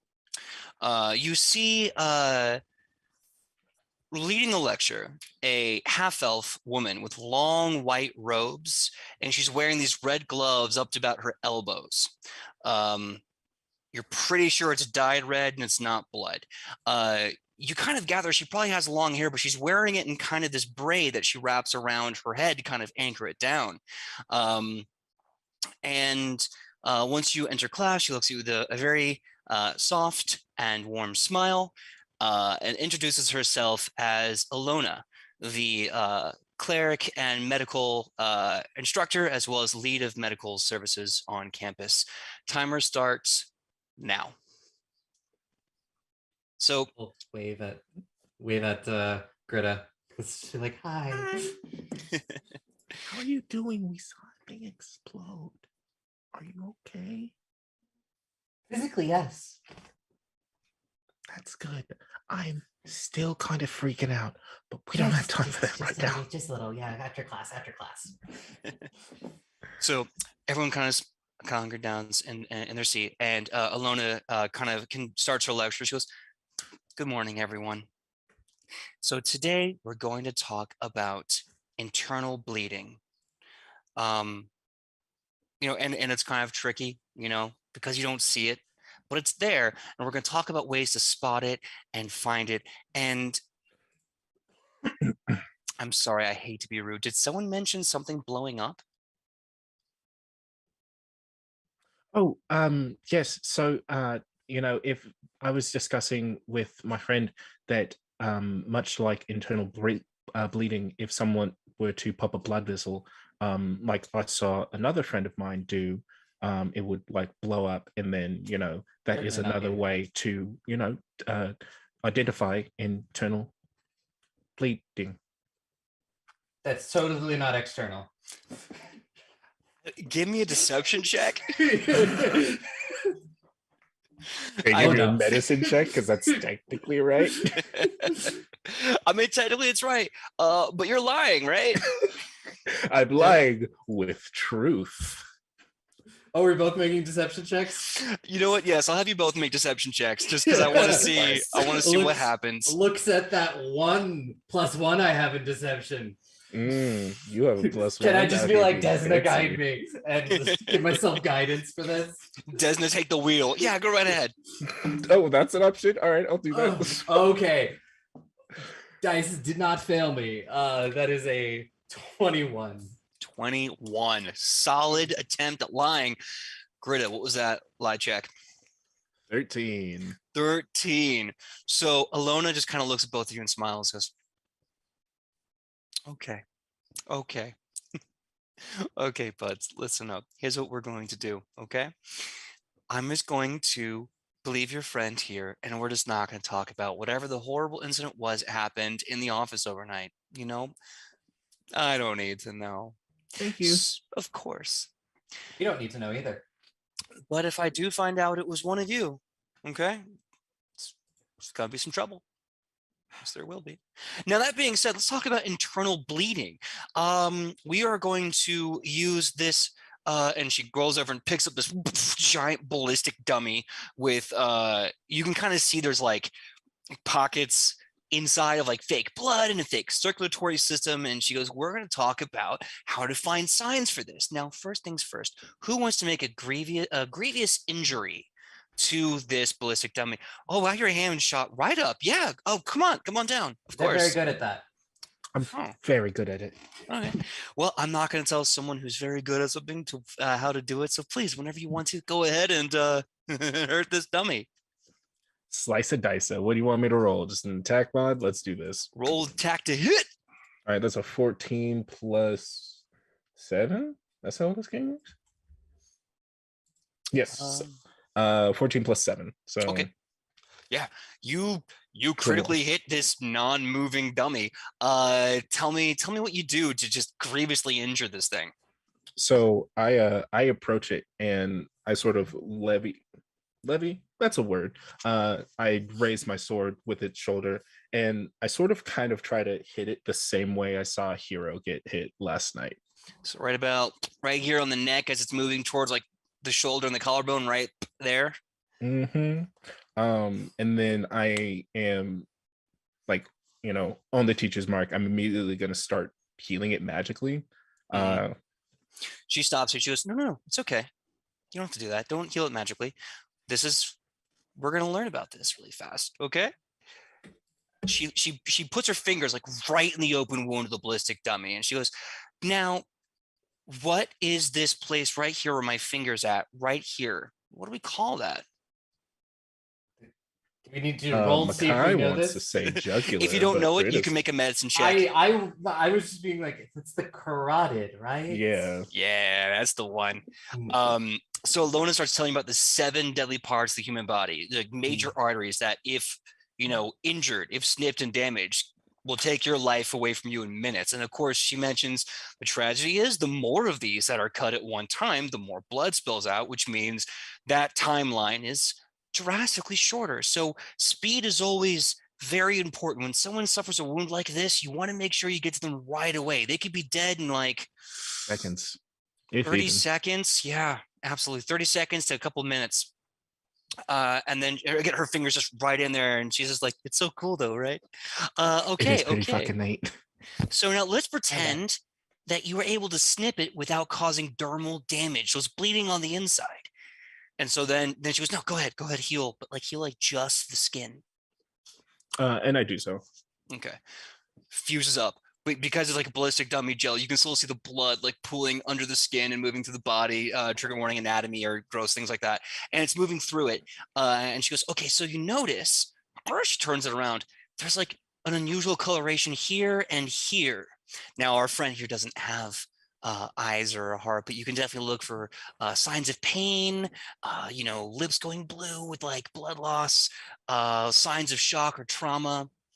Now, please, Aurora, why don't you come down here? How would you treat someone who's bleeding internally with magic or with mundane medicine? Whatever feels right.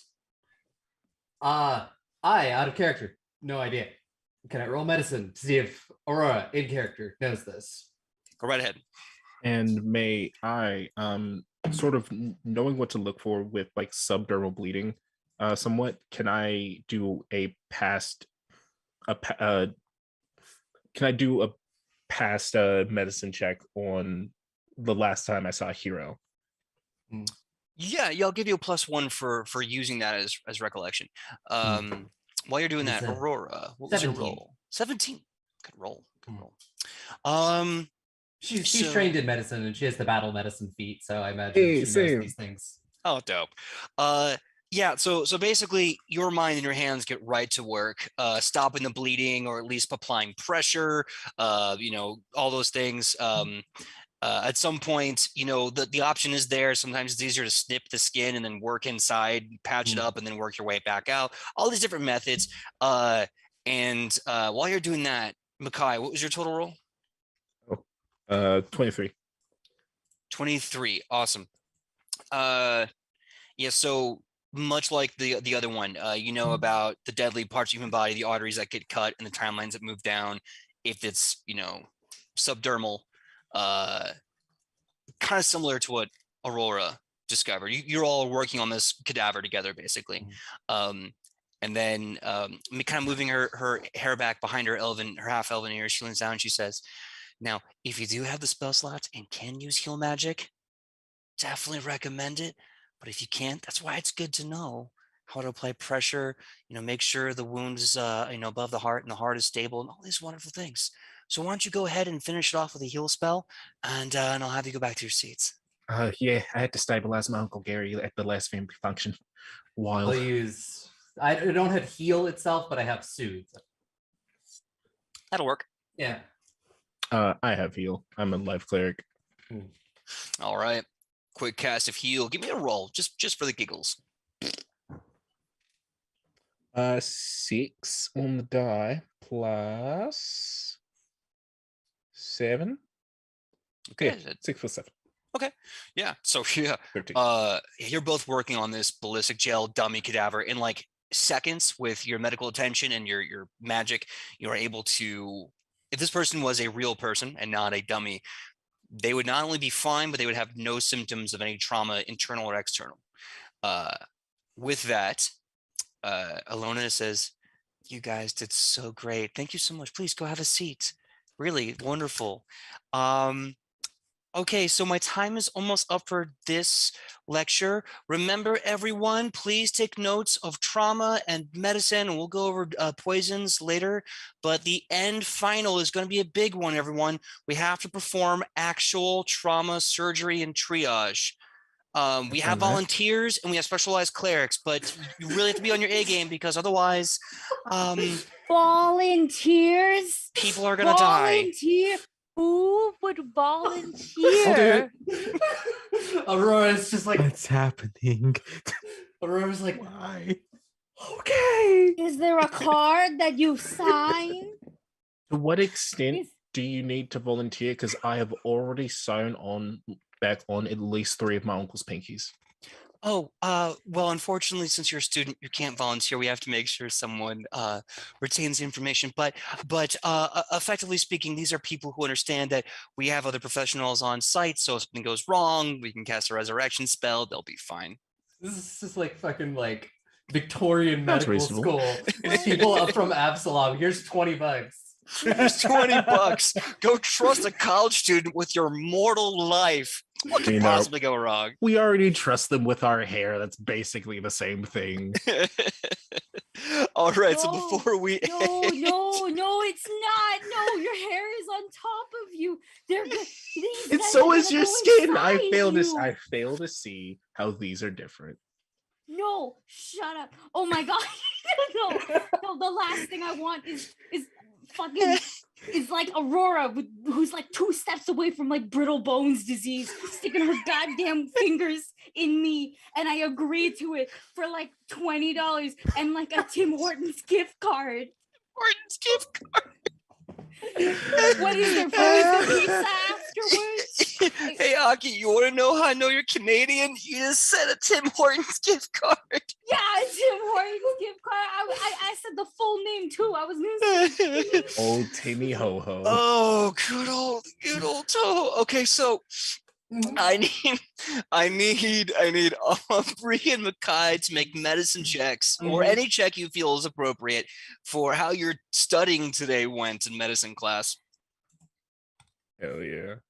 Oh, and was I able to compare like what we learned about essentially I just want to make sure like Hero is fully okay, he's not gonna die. Oh yeah. Looking over the body as you are placing your heal spell on the ballistic gel dummy, basically, you learned that every bit of damage that would have been done to them would be healed completely. You know, skin, of course, sealed perfectly. What's the word I'm looking for? The thing that carries blood through your body. Why can't I remember? Veins. Arteries? Yes, arteries. All of them perfectly realigned, reknit, no nerve clusters lost, blah, blah, blah, all that science jargon. They'd be fine. The one thing, though, that you kind of get a note on is that the body, when coming back from healing in this way, is pretty strong, but they're prone to having a harder time coming back. Basically, when they're dying and you heal them in certain ways, as opposed to other ways, they come back wounded, which means they get worse dying conditions when they go back down. That being said, please give me your roles for studying in today's class. Let me do some math. I got a 16. Okay. I got a 24, 17 plus 7. Excellent. You both do a pretty good job on your first day. You're picking up this medicine class pretty well. Alona reminds you of this final at the end of the semester. And then we go to Dusty in alchemy class. Ooh. So, okay, we're going to get the timer on just a second. You walk into a chemistry class with Bunsen burners and flasks everywhere. You can smell this kind of chalky smell in the air. And a bunch of really tall desks with those black slate tops, really big, clearly designed for doing lots of experiments with chemicals, et cetera, et cetera. And you see a big green chalkboard with a bunch of pieces of chalk on a silver tray. we've all kind of seen that kind of like high school chemistry class vibe. It's like that, but a little bigger for the College of the Arcana Miriam. The teacher, you see this woman of the Mwangi Expanse with goggles kind of on her forehead, a long white coat and brown leather apron filled with vials and pens and all sorts of things. She has her hair kind of braided into many braids, and she's got these nice kind of patent leather gloves on to protect her from chemicals. And when you see her, she smiles, has like a little bit of a gap in her teeth. When she sees you, she smiles, and she goes, "Wonderful! Thank you so much for coming to my class. My name is Morinle Logorunun, and I am here to impart with you the wonderful aspects of science." Great. I think that's why I'm here. All right, timer starts now. And she goes, "Wonderful! Oh, I'm so excited to teach you. Okay. Oh, everyone, please come and sit." And everyone kind of files around and sits down. And Morinle starts off just, "Okay. So firstly, I want to talk about elixirs. It's so much fun.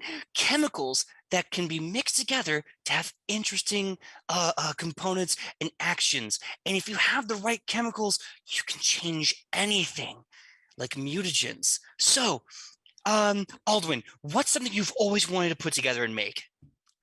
Um, well, it's a funny thing. That's why I'm here. So, really, I wanted to learn more about like these elixirs and the potions, but I'm just gonna be really honest. They taste terrible, like really, really terrible, and they're just like, even if I'm real with her, I don't want to take a bloody health potion that just it tastes like burnt licorice.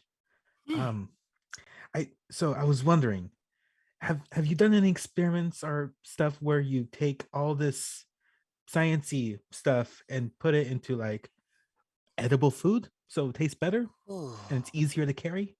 You know, I haven't. Science usually works on a very specific formula. Now, diverting from this formula has been shown a lot of successes, but sometimes dire consequences. And what is a dire consequence? What a way to learn! So, no, but that doesn't mean we can't try. We'll just have to be creative. Oh, okay. Yeah. Sure. I mean, I would love to try. Do you like what do we do first? Well, first, we're going to go over basic healing potions, and then we're going to see how we can mix that up. Everyone, open up your reagents and components boxes on your desk. If you open them up, you'll have everything you need to make a basic healing potion. Now, you can find these at the store anywhere in Absalom, but we're going to make our own. Stick it to the man. And let's make our first healing potions, and we can try them out and see how we feel. So go ahead, everyone, the notes are right there, the instructions are right there, and we'll go over all the covalent bonds and chemical byproducts. Just go ahead and play with it. See what happens. Oh, all right then. And so Alden's gonna open it, and then from their own bag, just because this is the kind of person Aldwin is gonna take out a bag of flour, and then also like look through and see if they happen to have just like I don't know any extra like vanilla or like other spices in there. They do happen to find just like a tiny like little thing of sugar and just like okay, gonna like they're gonna start Holly with like flour their hands, throw flour on the table, and just kind of like start picking up the stuff and just like, oh, okay, there's this weird root thing, gonna throw it in there, and gonna take like the liquid part of the potion and kind of pour it into the middle of the flour and like slowly start making a dough. They're gonna take out their staff, shorten it so it turns into like a rolling pin, and they're gonna roll it out, knead it, and kind of start doing it. And I want to say like I'm having basic fantasy health potion in mind. So it's gonna be like a bright red kind of dough forming, almost like Play-Doh, but smells funky. Um Rolls it out and just to speed up the process, gonna be doing like produce flame to get it to proof.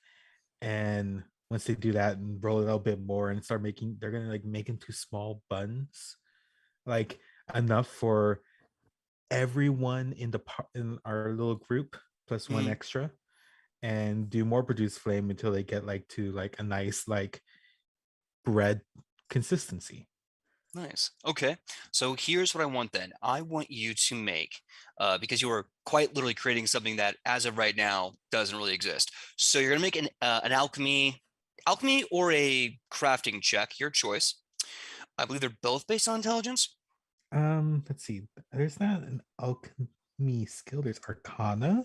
Oh, right. I'm sorry. The alchemy is crafting as well. Crafting. Yeah, it is It's crafting out. That's my brain fart. So go ahead and give me a crafting check. It's whatever's going to be regardless. Cool.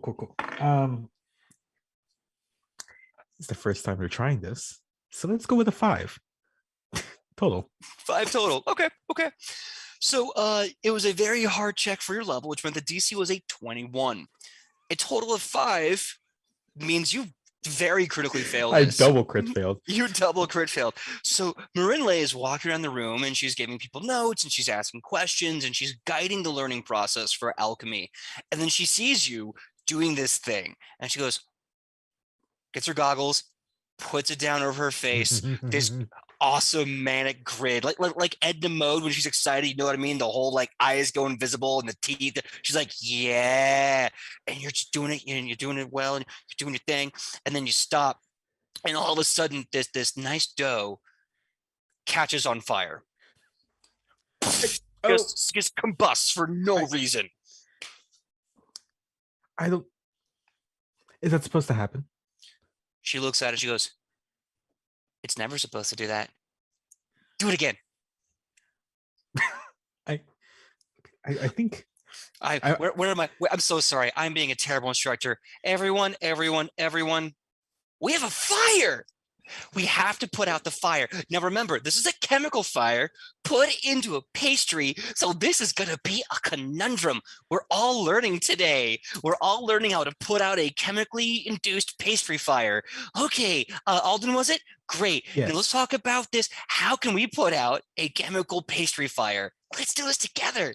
I think Alden's gonna be like, well, they're gonna get some flour to try to douse it, but I think instead with that batter roll, you're just gonna like throw it, and instead of dousing it, it just creates a bigger fireball. And just like, nope, that's definitely not it. I just Yeah, you try to put in the flour, and it's like putting cinnamon into one of those like tiki drinks. Just yeah, that definitely just made it worse. Really cool though. Yeah. Can I try this prestidigitation? It could snuff out small flames, right? Or am I thinking something else? I don't know if it's limit. I don't know if it does that. But I'll tell you what. Get me an Arcana check to use prestidigitation to try that out. If not, Yep. we'll have a creative third solution. Solution is a strong word for this. Okay, that's a 20 for Arcana. 24 Arcana. Okay.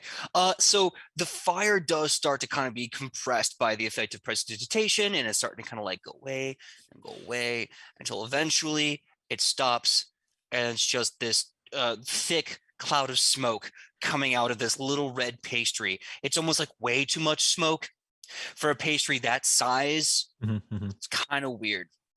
And then Marinle leans in and she goes, "You know the best part about failed science, besides the learning, of course? No? Yeeting it out the window." And she points, and you see, sure enough, the windows are already cocked just in case something like this happens. She goes, "Yeet the yeast, yeet the yeast, yeet the yeast." And the whole class is like kind of looking weird, and then they start kind of getting into it, and now the whole class is cheering you on to throw, like, shot put this horrible firebomb of a pastry out of the room. I think Aldwin is just gonna the rolling pin size staff. I'm just gonna, it's magical, so I'm gonna make it like for like a cricket bat. Okay. And just punt it out. All right, let's yeet that. Give me a ranged attack roll as you just kind of like cricket this thing outside. That's a 17. A 17. Okay, that'll hit. So poof, flies out, hits just in the sweet spot as both the windows are open, and flies out. And then you just kind of hear this voice, "Ow!" Well, I don't know who decides to make it rain pastries out here, but thank you kindly. I'm gonna eat it. No, don't eat that. Don't, please don't. Thank you for the sky pastry. I Bye. I think what happens if they eat it? Marinley just goes, science. Okay, as long as someone's learning. You look and you see a happy little gnome with a big brown beard and kind of a brown pitch hat and brown overalls, hands covered in the staining juices of every berry out in the field, just happily walking barefoot, chewing this thing. Goes, and if I'm being honest, it's not my favorite, but I'm never going to turn down free food. And just keeps eating this red smoking pastry as they leave. I want to be their friend. Into the club. So with that being said, Marinley goes, okay, everyone, remember, science is all about consequences, learning, choices, mistakes, and growth. So we are going to learn some more basic potions, and at the end of the year, we're all going to see the effects of multiple mutations and mutagens on the mortal body. So start practicing and preparing your body. Oh yeah, we're going to take a bunch of mutagens and see what happens. Wait. Okay, everyone. So I'll see you next time. And remember, science is everywhere. Give me a quick study check. It could be crafting, it could be arcana, whatever you want it to be, to explain how you studied today. I think the answer is poorly. However, I'll do the arcana check. Wow, that's great. That's a 24 arcana. Nice. Yeah, that is a good. You got a nice good bonus for today. So you leave, and Marinley Logorunu just kind of like puts her goggles up, and she's like, okay, so Alvin, before you go, I'm looking forward to more of this food-based elixir mutagen stuff. I'm really excited. Yeah, no, I definitely do want to learn more, because if I could do that, but the opposite and much better, it'll be great. You've already made your first step. And what could possibly go wrong worse than this? A bomb? We make those every day. So don't you worry about it. Bread. Huh. And Alden just like walks out while thinking about that. No, I believe it's just called a flower bomb. Yup. Okay, so we are going to go to the scene with Aki and Fi, Sarnai and Hiro, as they are going to the teacher's lounge to try to find a teacher to talk about the demon attack the night before. So now the kind of going to the enchanter and giving them a note, and you're saying where you are, they just kind of shoo you off as they go and teach their class. So that being said, you kind of have a free pass for what's going on right now. I'm sure. Does Hiro want to touch in with a teacher, or just kind of say, nah, deuces, and do their own thing? He's not. No, he's like so not concerned about school right now. Like that is like, no, who cares about classes? I almost died and my shoulder kind of hurts, but like, no. So walking around now, the teacher's office is basically closed off to students, as you're seeing like janitors like cleaning up like the nastiness of the night before and like scraping to get it out of the carpet. But eventually you're able to find the teacher's lounge. It's kind of on the second floor of one of the buildings facing the westward sun. So at the end of the day, they know their job is done because they're seeing the setting sun. The room has a bunch of wooden cupboards and wooden tables, and it reeks of coffee. You don't know if it's good coffee or bad coffee, but that kind of coffee smell permeates this place. Just so happens you see two of the, I guess you could say regular staff, and two of the Cheliax teachers in the room. One of the regular teachers appears to be a kobold, specifically a gold-scaled kobold. The other one is our good friend, Professor Morrow, who is struggling to drink coffee because it just spills through their skeletal frame and onto their roby mouth, or well, from their mouth onto the robe. What is a roby mouth? You know what? No one answered that question. The other two teachers that you find from Cheliax are Jensen Ordo and Quintus Zelus, as they are both having coffee. Well, Jensen's having a very strong coffee, and Quintus is having some very refreshing tea. And those two weren't they champions class? Did I get right? Was We're that in not champions them? class. That's correct. Yes. Okay. So Hero, knowing that he last time kind of impressed them, but not, will probably want to talk to them out of all of the available ones. But he's not like forcing Sarah and I like to come with him. He's just like, those two are mine if you want to And join me. Those two are mine technically as well. Not I'm those- saying they're mine first. Just saying, dibs. I'm gonna lick them. Mine. And then he just like walks We're over. from we're from the same. Oh, you'll find out. I don't care. I walk in. Well, I knock. All right. To be fair. So you knock, and the four sitting at the kind of center circular wooden table look in your direction. The door's open, and you both come walking in. Sarnai, of course, comes in last, being very polite to knock. So Hiro, what do? You walk right up to Jensen or Quintus? What's your plan? There's a troll in the no. That was a stupid Harry Potter reference. No, I think he will. They're sitting all at the table, right? I'm like trying to visualize it. They're sitting all at the table. Hero will very cockily or like dickishly, he will like pull out one of the chairs and like flip it around and like sit down on it with like his arms on like the headrest, like looking at both of them, just being like, us 3, 4, 5, if your snake is there too, we need to have a conversation like right now. You're saying this to Jensen or Quintus or both? both? I'm assuming they're both in like earshot. No, are they not sitting together? Oh yeah, they're all kind of around the table. Yeah. And so Jensen is just big hand holding his mug, just slowly drinking his coffee. About what? You see Quintus with this giant mug, just yeah, like, hey, first of all, good day to you. Blessed morning. What do you want to talk about? So due to circumstance, actually, I wanna see if I can, I guess, do deception, because Hero wants to basically explain what happened without needing to disclose the details of why they were there, and I want to see if that lie basically pans out correctly. Okay.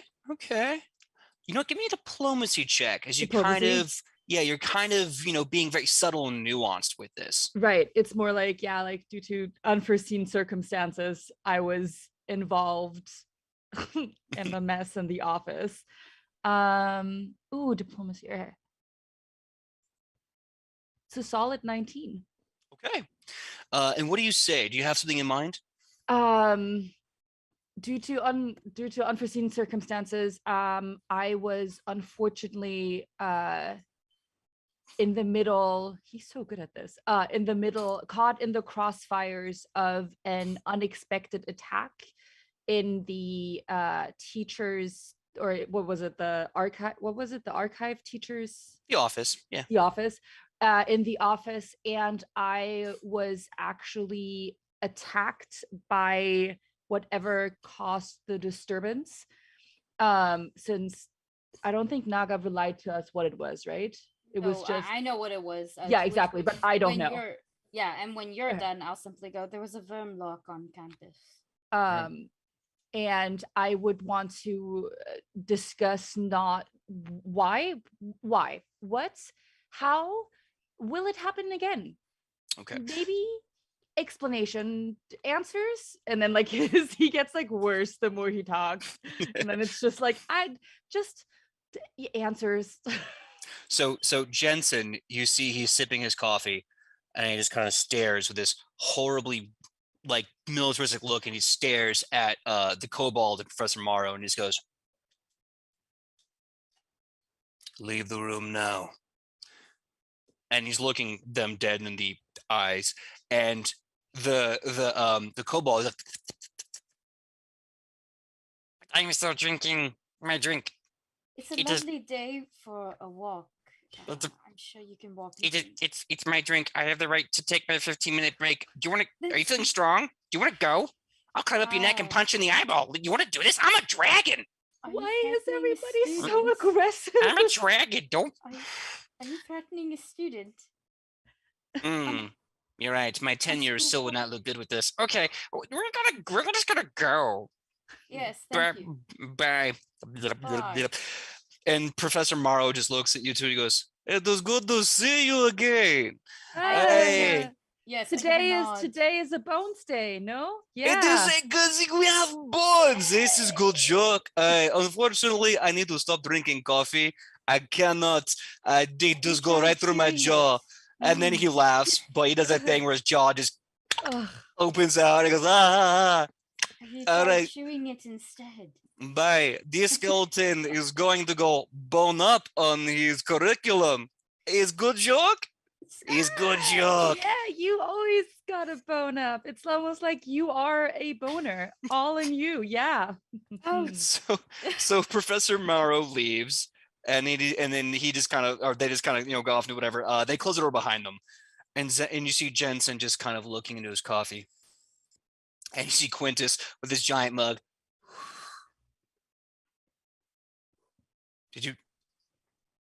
Did you just say a Vermlek? A Vermlek, yes. Not blessed. That's not blessed at all. Not at all. No.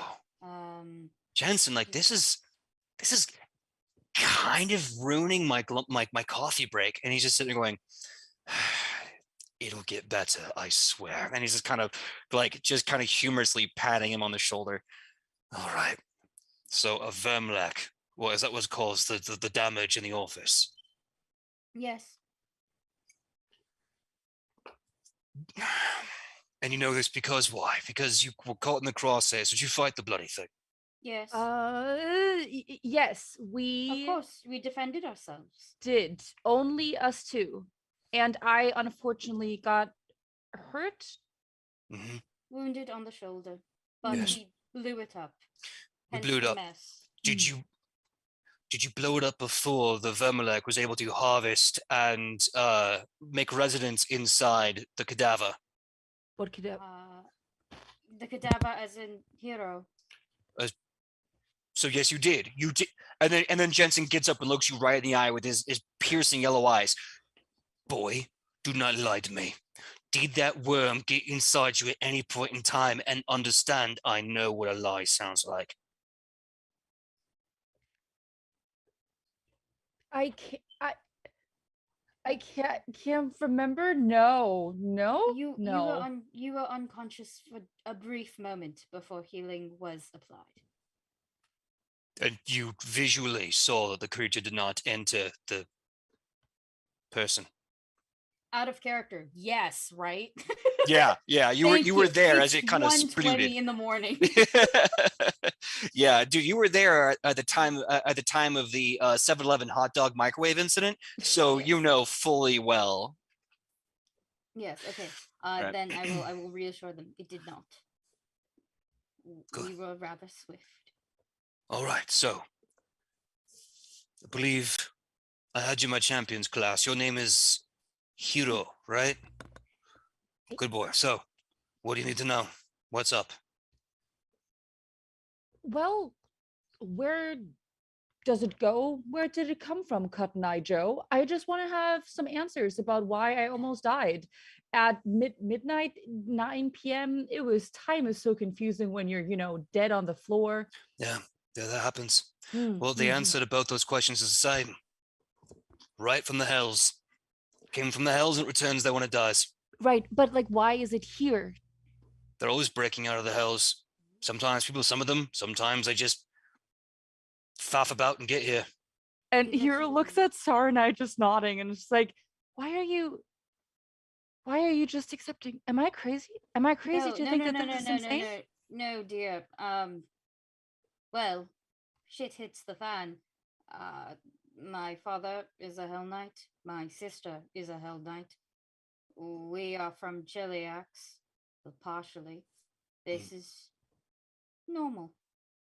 Needs to happen in the house on a regular basis. This is, as we say, what we do. And there's Quintus Pretty sure. just kind of background, like his like kind of parted golden hair, like down to his like shoulder line, just goes, but like who summoned it? Where did it come from? Look, like I don't know. I didn't have the sense. And he just kind of stares off like into like a mile stare, thinking about it. What? Well, hopefully you lot could deal with it, considering 5 of you came to the school. And it's kind of your jobs. Look, whatever our jobs may or may not be in the nation of Cheliax, here we are teachers. We may be nobles, soldiers, knights, and forces. Whatever you think we are, right now, you're just teachers trying to make money with intramural education. Right, Yeah, help but the great as education. teachers, you are in charge of our protection. So Okay. I wasn't very protected last night, and I would like to feel protected, in Oh. general, within the school grounds at least. Good. Well, then what I think you should do then, boy, Oh, is no. come to my class and take it seriously. Then you'll feel very safe. See, this is not a conversation for you to sell me your class. This is a conversation about a demon that was summoned on school grounds to then attack students and then disappear. And we would like to know how you want to deal with it, or if we should deal with it, because apparently without us, this demon would have just roamed around. All right, fun. I'll tell you what. Yes. Next time you see a demon, find me, if you can, and I'll deal with it for you. Well, we tried yesterday and I died trying to escape, so probably won't be able to get to you in time. Then actually, unfortunate. Learning to defend yourself is the best option. Spoken like a true Chelaxian. So, choice is yours, hero. Do you come to my class and learn how to kill these buggers yourself, or do you constantly call me to save your day? Because I'll do it if you can find me. Constantly. This is the first time. This is the first time I'm asking for. You know what? It's fine. It's fine. Clearly, adults are being adults and won't listen, and I know all about that. So sure, I'll come to your class. Whatever. I see you give very little shits about anything, so it's cool. I'll appear. Sorry, that's the alarm for the scene ending. But with that, he does turn to you, and he says, if you can't take your own self-defense seriously, then there's no solution in the world other than the one that you can give yourself. All right. Here. Reaches in and pulls out a little slip, writes on it, tears it off, and hands it to you. This is proof that you went to my class today. You can use this if anyone asks where you were, if anyone gets mad about credits, whatever, you can use this. Let's call this one a freebie. Office hours. And if you need to, if you do find more demons, not saying there will be, who bloody knows. And he gives you basically like a road flare kind of thing. Pulp this in the night sky. We'll come running. Like Batman. And he pockets it. Like who? Oh no, I know you're talking about. I know he's this guy from Cheliax. He wears all dark armor. He only fights at night. He's got a really unusual cadre of staff on hand. He's a good man, but the lad's a little complicated. I'm pretty sure you're just speaking of my father, so thank you. Oh, young Elotishma, I apologize. I do not mean to speak ill of your father. I must fine. go. Speak ill of him. I speak ill of him all the time. I will let that be a child's right. I clearly need to leave this conversation. And Jensen Ordo just panic runs. And then Quintus is just going, I'm just going to drink his coffee and my tea. It's a blessed day for me. And then starts enjoying the tea. I love him so much. I'll look at Hiro and just going, that's how you defeat a Hell Knight. Okay. I assume we're done here. Yes. Yes. All right. Good day to you. Sir Quintus. And he goes, "Blessed day, and remember, if a demon shows up, let me know." Positive damage. Yes. Oh dear. look Yeah, at that. right. Just kill them all. Yeah, of course. I love the lemon in this. Bye. Goodbye. All right. So with that, we are going to the last class of the day. It is the entire group going to divination class. So you all kind of stumble together in front of the divinations class. It's hard to find. The arrows are kind of showing you where they are, but it's kind of a mess. You finally get there. So you all kind of run and meet in front of the door. Are we the Yo. only people who signed up for this class? You don't see anyone else there but you five. Is it? Oh, it'll be cozy. Okay. You You all get our know, own desk. That's nice. I feel like whenever I'm with you guys, something is about to happen. So I'm gonna sit in the back in this one, That's fair. close to the door. So Oh. like, Oh. Since we are all actually together, I think Uh, I should at least go over one Oh, specific yes. thing from last night. Mm-hmm, That was Mhm. a Vermlek that we fought. Can I make any checks to see if I've read anything about that? Me as Yeah. well. You can give me a religion check, both of you. And if you want to do something else, you can get more general information, but religion would give you more details. The 16. Okay. Can My I sheet post. roll because demon? Can I roll occultism? Yeah, you won't get as much information as a religion check, but you can totally try. Sure. Hell yeah. Yeah, no, Is it- religion won't do me anything, but Was it 26? Yep, 26. 26. Okay, awesome. Aubrey, you said yours was a 16? 16. Okay. and I have a 25. 25. Okay. So, and that was occult or religion fee? It was occult. I don't religion is a no. Okay. So, Aurora and Hiro are kind of on the same wavelength. They're like, you're thinking to yourself, okay, Vermlek, I don't know what that is, but I'm guessing it's kind of a parasitic demon. It kind of like looks for hosts constantly, kind of thing. Gritta, yeah, sure enough, you remember hearing a story all about this. This is just one of those lesser gross demons, not even a full devil, not even a devil, just a demon that sometimes can be, on Galarian, just chilling, kicking it for hundreds of years before they're found.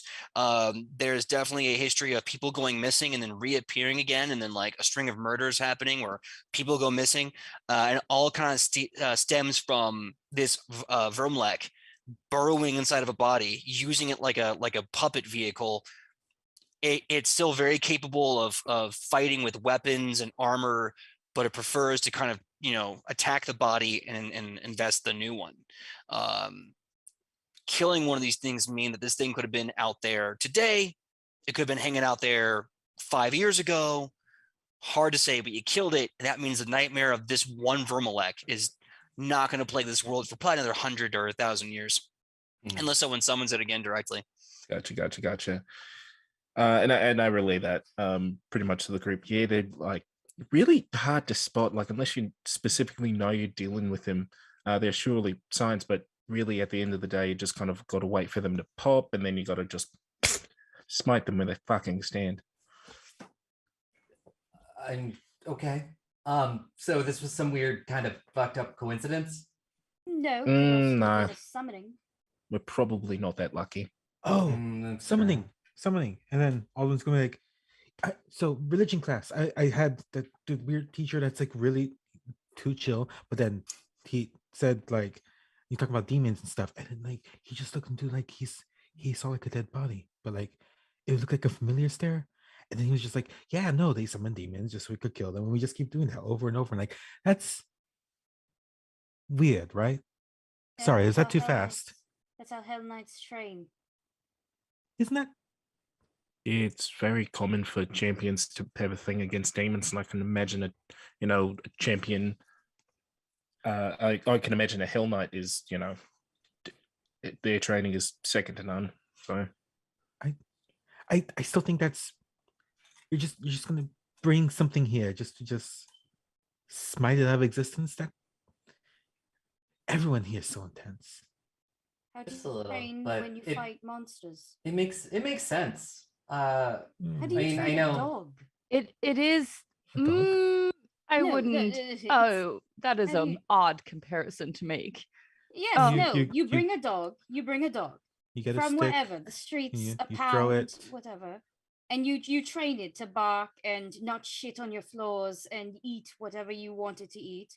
You train it, so you become a better person training your dog. You're a better dog trainer. Hell Knights summon demons to become better at killing demons. Makes sense. No, it's a very valid form of practice. Like, Yeah, I mean, Right, but maybe the problem is that one of those demons got loose. No, I don't think the summoning is the issue. I think more that there was a demon on campus is the issue. Yes. So It could have very much come from one of the five. Could have also Right. very much come from anyone who took Yeah, the I mean- summoning class like me. well, we can also. I mean, I'm assuming that maybe if the demon ran around, it was probably summoned by somebody who doesn't know what they're doing. So we should probably look into the class roster of whoever took that class. Oh, Sarna, have you met someone named Mile? Uh, yes, sounds Quite a like prick. weenie. and incredibly so. Picked a fight with me on first day. Picked a Lost. fight with me named their last kid night. Melee. Yes, Ooh, can I fight someone him named next? their child Melee, and here I thought I had the biggest daddy issues of them all. No, like last night, I was trying to get home and I'm still like kind of like a little buzzed, and this lad just like challenged me to a duel, or I'll talk to you about the announcements. I'm like, Wait, I mean, I'll wait, fight you. I mean, I don't care. Wait. You ran into Melee after we battled the Vermlock. I mean, yeah, I beat his ass. Melee, Nice. That's Melee is a saboteur. that's He's in my class. Well, now And that's it- interesting. He's a bit of a unnecessarily petty overachiever. Yeah, I mean, he had this big ass dragon. I mean, I said that my friend had a cooler one, and he got really Oh. mad. Wait, wait. Hmm. If it's common for you guys to summon demons to defeat them to get better, what if he summoned a demon in order to defeat it to become better Or- because you kicked his ass? Or maybe he summoned the demon to attack Sarnai. Oh. Oh, well then technically attacking me at my quarters would make more sense. Yeah, it wasn't even going Yeah. after Sarah and I. It was going It after was- Beatrice. That's true. Did it follow Beatrice or was it already in there when Did it That's follow also us? something. It did follow us. You can It followed Um, Hero. you can summon familiars and make them do things. Pretty sure you can Question. make Pebble do things the same way I can make Naga do things. That's the only reason why I was there. I made Naga spy on you. Makai had a Oh, question. What was that? thanks. Oh, thank you. You do care. I wanna try and look back at my old brain cave memory space.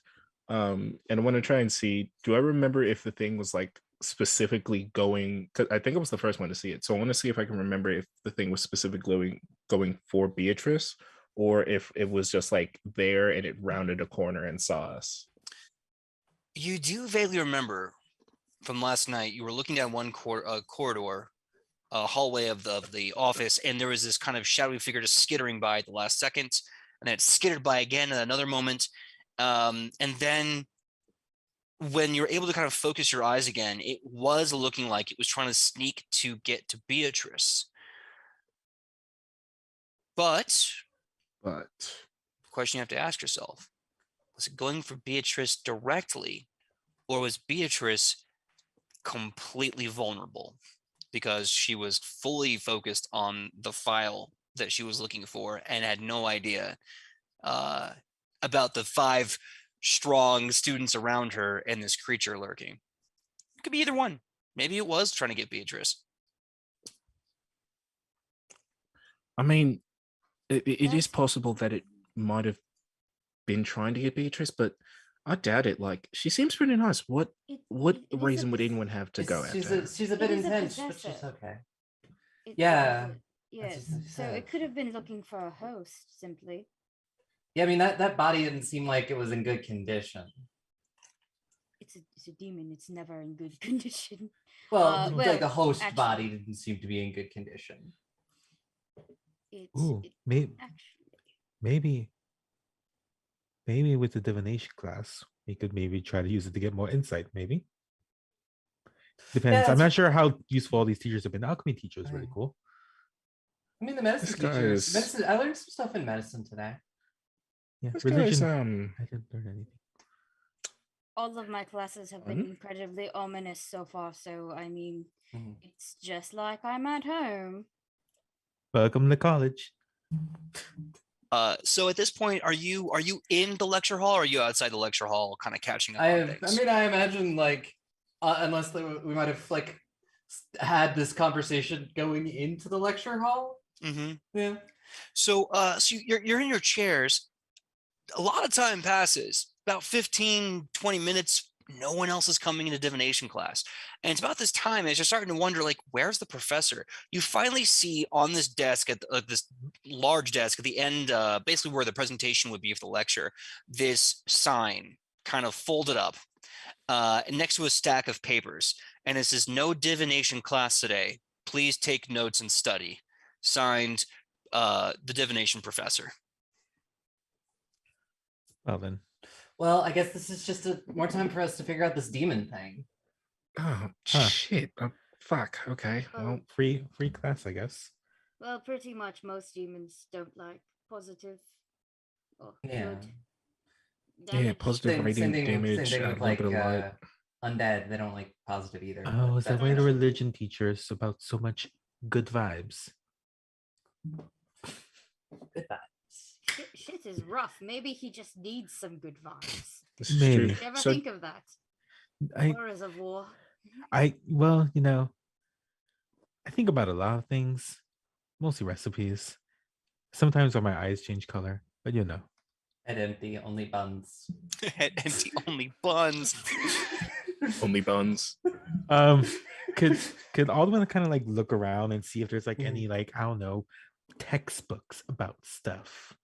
For sure. I'll give you this, just a cursory passive glance looking around. This is kind of a barren place. Like, it's obvious that whoever put this notes, the stack of notes and the sign here, came in, propped it down and left. And this hasn't been touched in a while. In fact, as you're looking in, you see a student kind of popping their head in and just saying, "Hi, what are you doing? Professor Divination. Tyrrell just cancelled divination classes. They always cancel divination classes. It's like nothing to do here." Since when? And how are we supposed to know that without having to learn how to fucking divine? Exactly. That's a great question. Yeah, it's a great question. Bottom line, at the end of the day, is that's why no one takes the bloody class, because there's never a teacher here. I mean, sometimes you Wait, take yeah. notes and then you turn in your final and you call it. But yeah, Crazy. he's got a study somewhere on campus. I'm sure if you ask around and look around, you can find him. Where is it? so- Because so- I've got so- so- questions. so- Uh-huh. So he Yes. gets so what you're saying is this professor gets paid to do nothing all day. Well, I mean, Respect it. he's an elf, so he's got tenure. Oh my god, this is what I Okay. want in life. This is the dream job. Thank you. Finally, this is why I came to college. To find something to do nothing but get paid for it. You Okay. want the As definition teacher. as everybody apparently is in uproar about this teacher not coming to his own class, Hero will slink away and try to find Melee. That's his name, yes? Melee. Melee. Yeah, Melee, like, there we go. Melee. To ask him some questions because clearly that's like, at least for Hero, their only lead. So he's gonna like Oh, follow a First Well, lead. I- brother, If we're brawl. the only 5 people in class, how obvious is it when the loudest person leaves?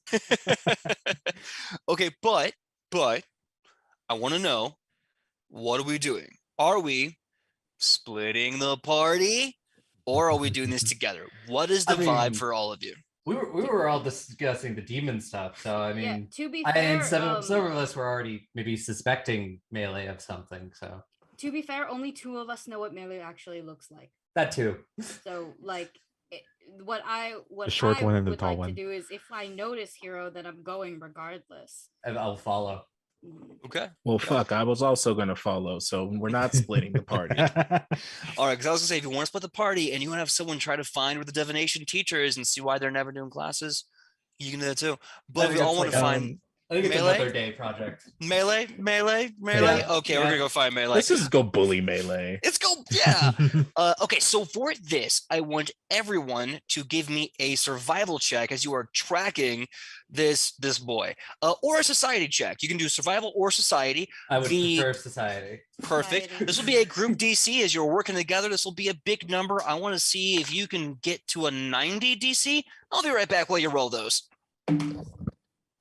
Well, got 20 of it right there. What Oh, did there. you Got There another you go. 20 from me. Let's go. Survival or society? 27 on though, the die for me. Oof. So I got a 12 on a die for a 20. 26. Jesus Yeah. Christ. it would appear, We got it would appear that the 66 of dice it so don't- far. The dice are DM shy. The dice want us to find this twink. Yeah, totally. That's what the dice want to do. Yeah. Yes, Uh-huh. find the twink. Mhm. That's what they Yeah. want us to do. clearly? I mean, I'm just gonna agree with my total of 8. It's That's fine. okay. It's group. There's 2 20s, a 19. Mm. What Those did are you like- roll, Hero? I wanna Pebble. I wanna argue with He PJ smells about what to mediocrity. use. And I wanna ask him if I can use acrobatics. Acrobatics? Acrobatics. Yes, I wanna I wanna see if I'm allowed to like slink myself from rooftops to find information Oh my about god. about Millie and then like know where he Ooh, is. I have an idea actually. But I Call need this his punk permission. bitch out. So we'll see. I wonder if this counts as failing my checks. I could use halfling look.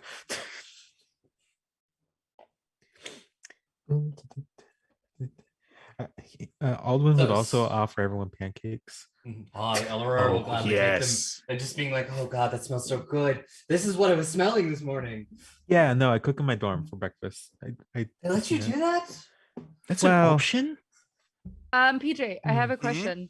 Yes, Can I know you were very fixated on on the 2 that you gave us, but could I potentially try to convince you to allow me to roll with acrobatics of like Hero trying to get information in like sneaky acrobatic ways to like track him down?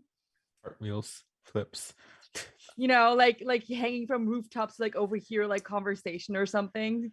You know what? I'm gonna say yes. You're gonna be parkouring around the campus. Okay. Yeah. Yes. Give me an acrobatics check. And once I get that, I want everyone's total number to see if you can beat a 90. All right. So, actually, I think this might be less than last game, but we'll stick with the 90. Dirty 20. Dirty 20 from Fee. Excellent. Mackay. Natural 20 for a 27 from moi. Damn. Aubrey, what was yours? Dirty 20. Dusty. 8. 8. Ooh, we might not hit this DC after all. Mm. Aki, what you got for me? 26. 26. Okay. Let's see if that 8 did the damage. Let's see what we got. 20 plus 20 If that doesn't help, I have another option. plus 26 plus 27 plus 8. Okay. So it was looking really bad there with that 8, but it ended up giving you a total of 101. So you beat the DC. I don't know what. So you have Hiro like literally just parkouring all over the place, kind of stopping and listening He with is their very fox-like ears. determined. He is so bitter about this. He's like, I'm gonna track this little shit down. So yeah, so you're doing that, and everyone else is asking around or looking around. Aldwin, unfortunately, you do kind of get lost, and people have to kind of like, oh, we're going this way. But you do eventually find him in you find him in an outdoor Oh, it already sounds Inspiration. pretentious. inspiration and musical theater class. Oh, so delicious. Oh, Yes. yes. Oh, at least he's well rounded. And you see he's got like the tight pants, like the dancer's tights, and like the waist wrap, and like no shirt, and he's got like ballet shoes, and he's like dancing, like he's on point and pirouetting and doing all these dances. And he's doing like a bunch of like other girls of the school. They're all like doing pirouettes and dances, and the teacher's like like lunge, get deeper, and he's just like going straight to grass and coming back up, and then he sees you all and he goes Oh, why, hello there, Miller.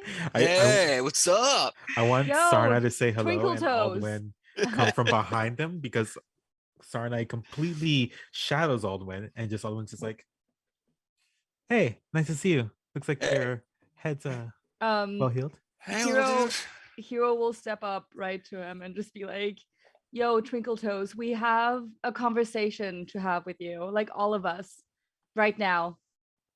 I'm I will play training. Swan Lake on my, and he pulls out his ukulele. I will play Swan Lake on my ukulele for you to come with us. Oh, please don't. They really love that song. It really gets them going. Oh, boy. Understandable. He Understandable. starts strumming like from And the road as- to El Dorado. If you do that, Aurora will cast summon instrument and start playing along with you. All right, both of you give me performance checks if you're playing. And this will affect the scene. Oh, that's a 22. That's a 19. Oh my god. Yeah, the two of you start doing Swan Lake, and you can just see Melee just sitting there, and like he kind of like covers up his chest and goes, oh god, no. And all of a sudden, all the women, all the other female performers are like dancing, and they're like, Swan Lake, Swan Lake, Swan Lake, and they start going all over the place, Going feral, absolutely Just- insane. it's like the most violent and insane form of dancing you've ever seen. And then this sound on the background, just in the distance, it's just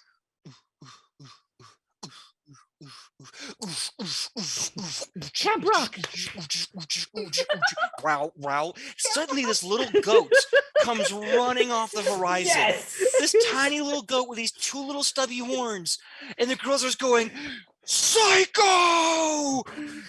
And you meet Psycho, the dancing fey goat that lives in the Arcana Zoological Study on campus. This fey goat comes out, and as it opens its mouth to bleat, all you hear is like, whoa, and it's just dubstep living goat. And as you're playing Swan Lake, you're now being subjected to Swan dubstep and these like 12 Swan Lake college dubstep dance remix. majors that had just turned into drug-fueled berserkers. And there's Melee going, I told you. Now we need to go. They're gonna kill us. You know that, right? Well, then you should just come along with us then. I guess I'm going to. And then he kind of like skirts around, picks up his rapier, puts on a shirt. Hey, Psycho, good to see you, buddy.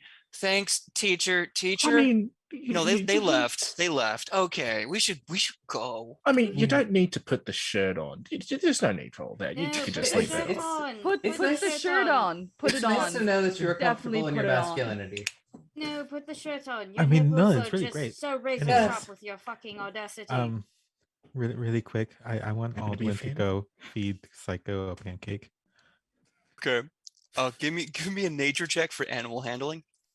I got I think- Psycho and Weenie Boy confused for a second, so I thought you were just going up to this man after having beat his ass last night. Just like here's a pancake, bitch. Clean Pancake. yourself up. Just I got 25 for 25. nature check. so Mm. the weirdest thing happens. Goats have those kind of squarish eyes, right? Mhm, mhm. Psycho smells the pancake, bites it, chews it. Its mouth starts, it's closed. So you think the dubstep's gonna stop. No, Nope. its eyes start swelling like when you Uh-huh. put magic marker on a balloon, and the square starts changing shapes. The yellow starts like turning into strobe lights, and its horns turn into speakers, and Oh. just gets louder, blaring more of this fey music. And it just kind of like nuzzles you with its head, in thanks as it starts prancing around, chewing this pancake and blaring Fey dubstep as loud as possible. This is so incredibly strange, but I love it. Anyways, let me go talk to the twink. So you walk away. The sound of berserker ballerinas on a death dance and a fey goat named Psycho who lives on premises is just off in the forest. You can actually see the more senior students like studying, and they go, "Oh no!" and they all just start running away. They know what's about to go down. I love that so much. So you just see Melee, like jacket slung over his shoulder, rapier on his hip, just coming against. All right, what are we doing, guys? What are we talking about here? Come on. First, is there? I don't know if there's a spell, if there's a thing like that. Is there a way to like immortalize this moment? I don't know if we have cameras. Is basically what I'm asking. I mean, you can use a cantrip like prestidigitation or some sort of other artsy spell to kind of like make like almost like a Bruno like plate. Yes, because Hero wants to have like blackmail material, so he really wants to capture this moment. But I'm like, does anybody else have a spell like that? Yeah, I mean, I have prestidigitation. Prestidigitation. Yeah. All right, I'll tell you what. Everyone, if we want to create this wonderful moment for later, give me an Arcana check or an Occult check. I'll make this DC heavy. I'll make this 110. If you can make 110, you're literally pulling your cantrip magic together as a team to immortalize this moment forever. I have a 26. +0 to both. So what was that, Fee? 26 for me. 26. Good start out the gate. What you got, Aubrey? 22. 22. Aki, what you got? 16. Okay, 16. Dusty, what you got? I got 18. 18. Okay, it's 110. I don't know if we're gonna get it. Makai, what you got? All right, now I have a quick question. Mhm.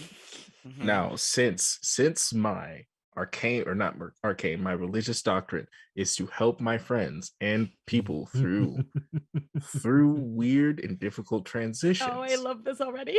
Would I be able to use religion in helping my friends transcend this moment through time? Here's how we're gonna do this. Here's how we're gonna do this. This is heads. This is tails. Heads, you can roll religion. Tails, you can't. All Okay, right? I'll take it. All right, here we go. The coin shall speak. Thank you, Desna. The coin has spoken. Come on. Coin says heads. You can roll religion. Hey. Heck yeah, I rolled a 19 +7. That's 26, baby. Let's do this. Hey. All right, now let's see if you can get that 110 spot. Let's see, 26. I think on average, this is better than the last time. +18, +16, Plus 10 +22, to mine, yeah. +26.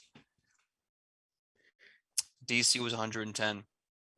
Mhm. Had some very good numbers, and you all missed it by 2 points. Oh, no. Can I trade? Uh, Dang. So as you start to coalesce this memory plate, it starts turning into jello, and then the image gets a Memory little jello. hard to see. But congratulations, you've made memory jello. You can't quite see it. You shake it, you can kind of see Melee's there looking sad. But Wait, what is does that mean? Is it too late for guidance? It's too late for guidance. Beans. okay, but here's my question. Does he see our image or not? He's just wondering why you've embarrassed him and why you're summoning jello. That's just where his brain's at. Okay. So I could technically try to use I guess performance to lie to him, to intimidate. You can use, if you want to use the jello and you're lying that you have evidence with that, you can get a +1 to deception checks in this social encounter. Hell yeah, absolutely. So Hero walks up to him and it's just like, listen, we found you twirling around like a stalking fairy, and we have it captured in this jello. Don't question it. Don't even look at it. Believe me, it's there. And if you won't answer our questions or like be cooperative with us, I will release this jello. Don't ask how. Don't ask how onto the student body. Okay, give me a deception check with a +1. Yep. We'll do it. That sounds so dirty. I'm gonna release my that's a- jello on the Jello. human body. On the human body. That's a 24. 24. Get him. Yeah, So- I'm really good at this. So melee is just kind of looking off at everyone, just kind of looking at him. Got me by the short and curlies. Okay, what do you need? What can I do to make sure no one sees that jello? Answer our questions. First question, what were you doing out late at night? Sorry, all I can think about is just like answer our questions 3 and Serenite. Riddle me this. Being just an obnoxious douche Riddle about me it. this, Weenie boy. Answer my Exactly. riddles 3 and maybe He just stands there with Naga like the swings in front of him, and it's just like. So is there for emphasis. yeah. So melee looks to you, kind of shoots an eyebrow up and goes, I was training, to be good and not just conveniently good. I want to be really good. So I'd spent some extra hours last night training me and Parthenax, working on like tag moves and sweet ass flips and better footwork. Yes. And you didn't summon anything besides Parthenax. I only know Right. how to summon Parthenax. He's my Okay. boy. Like we run in a pack of 2. We don't have room for a third wheel on this motorcycle. Sidecar. Did you notice anything while you were outside? Anybody else being around, summoning larger, darker creatures with an exceptional amount of bloodthirst? He just kind of says, no, I'm sorry. I went off into the forest. I found a musical box that plays songs. I played my sweet ass, 80s last wall mix. Yes, you played Carly Rae Jepsen. We understand. Continue. Anyway, first of all, how dare you? You seen my body in movement. I am gorgeous, and it was an awesome night until I ran into your Yes. boy here. You're But besides from- a little flabby. Well, okay. Just to How point out, dare you challenged. You challenged How me. dare you? I'm not the one with the flabby back muscles there, bud. Well, anyway, I'm a tight 180. Secondly, I ran into your A boy tight last night, ass. and that's the only one. Thank you. That's the only person I saw You're last welcome. night. In fact, that's the only thing I saw last night. Yeah, I mean, obviously I can't summon. The only thing I Vibe could check. summon I want to is vibe check. I want to vibe check that. I want to vibe check that. I wanna Perception. vibe check Two. that. I will also vibe check Perception. that. Everyone, only a perception to vibe check. Aldwin Cool, is cool, not cool. perception. He's just too busy. He's like, I I'm- can't summon anything. I'm going to spend my hero point because that was a I- 3, and I don't want to live with that. I Fuck. have a question in Matter. terms of Beautiful. are you up for bargaining? Me? Yes. Depends. 24. What do you want to bargain? Okay, you let me have this. You let me have this as a success. Whatever the DC was to beat is a success for me. And you can throw something that I know that I wouldn't like at me. My dad can make a surprise visit. Maka could get sick. I could get sick. I'm okay, but I wanna pass this vibe check kind of badly. Okay. I tell you what, I'll make a deal with you. And I'll make this Uh-oh. deal public to everyone. Hmm. So we're in episode 2, yeah? Mhm. Episode 7 is going to be Parents' Day. Okay, yeah. Continue. Yikes. It won't be your sister coming to look at how you're doing at school from the family. Your dad himself. And I'm going to roleplay that guy, and he's going to be a pain in your ass the entire episode. You ready for that? Yeah, but I swear to God, if Melee doesn't have anything good on him, watch him beat his ass again. Okay. I'll tell you what. You get to automatically succeed. I get to play I'm going to play you know what I just said. I'm not. I DJ don't will like. be I'm your gonna. daddy. Yes. No. he's like- And Okay. if you don't like what Melee has to say, yeah, you can slap him down on your own time. Mhm. You agreed? All Yep, right. yep. Yeah, So that's a 24 from me. the 24 was a solid, absolutely worked on the vibe check. Makai, I saw your Mm. note 24, solid check. Fee, what was your vibe check? Perception? Yes. Didn't I Child, it say was it a already? 24. Might have it Yeah. might have gotten talk. Was it also 24? I think so. No. Oh, wow. Let's go with So many 24. 24s. Did Or you did get I 24 not? as well? I No, can roll Aldwin did- again. No, Aldwin- actually, let me roll again because I do not remember and I don't want to be wrong about this, and I don't want our viewers to be like, "Oh my god, cheating!" So I'm just gonna roll again. All right. Well, I Aldwin appreciate was that. Too What- distracted. saying he didn't What are we summon doing? anything. Perception, right? Perception. Yeah. Okay, let me roll again. This one's fine. It's an 18. 18. Okay. Okay. So cool. So you're all vibing on melee, and you do vibe that he seems rather reluctant to talk about what he saw, because you can tell he's kind of embarrassed. His ego seems a little wounded and he doesn't want to talk about it. Really should speak honestly. We do have the Jello of Doom. All right, mate. How about I level with you? You lift. I could see you are struggling in certain areas. I could use. If you weren't struggling, you wouldn't be out practicing at like fucking ungodly hours. We've all been there. You hit Yeah. and 9 run. p.m. And I The ungodly hour of 9 p.m. I thought it was later. Get up and back. No, that's Aldwin saying 9 p.m. So I'll cut you a deal. I'll live with you. You live with me. We'll get you past this rut, but you got to tell us what you saw. All right. I'll tell you what. I'll tell you everything I saw. You give me that Jello monstrosity and I'll eat it and then we're done. Okay. We're done. Yes. Okay. I actually want to okay. see that. Okay. Right. Fine. I- So, That's it. Yeah, sure. so last night. Oof. Oh, what was that, Sarnai? Genuinely, I don't think you should eat the Jello. We have no idea what it. Yeah, no, Look, sincerely, like jokes aside, I don't think that thing is edible. Look, all I know is this: if I eat it, no one can see it. Yes, but All what right. if you have like magical diarrhea? It's a lot worse than regular diarrhea, You know mate. an Trust elixir me. for that? Well, I have a book for an elixir for that. Okay. So we're agreed. I'm eating that Jello. I have to tell you what I saw. All right.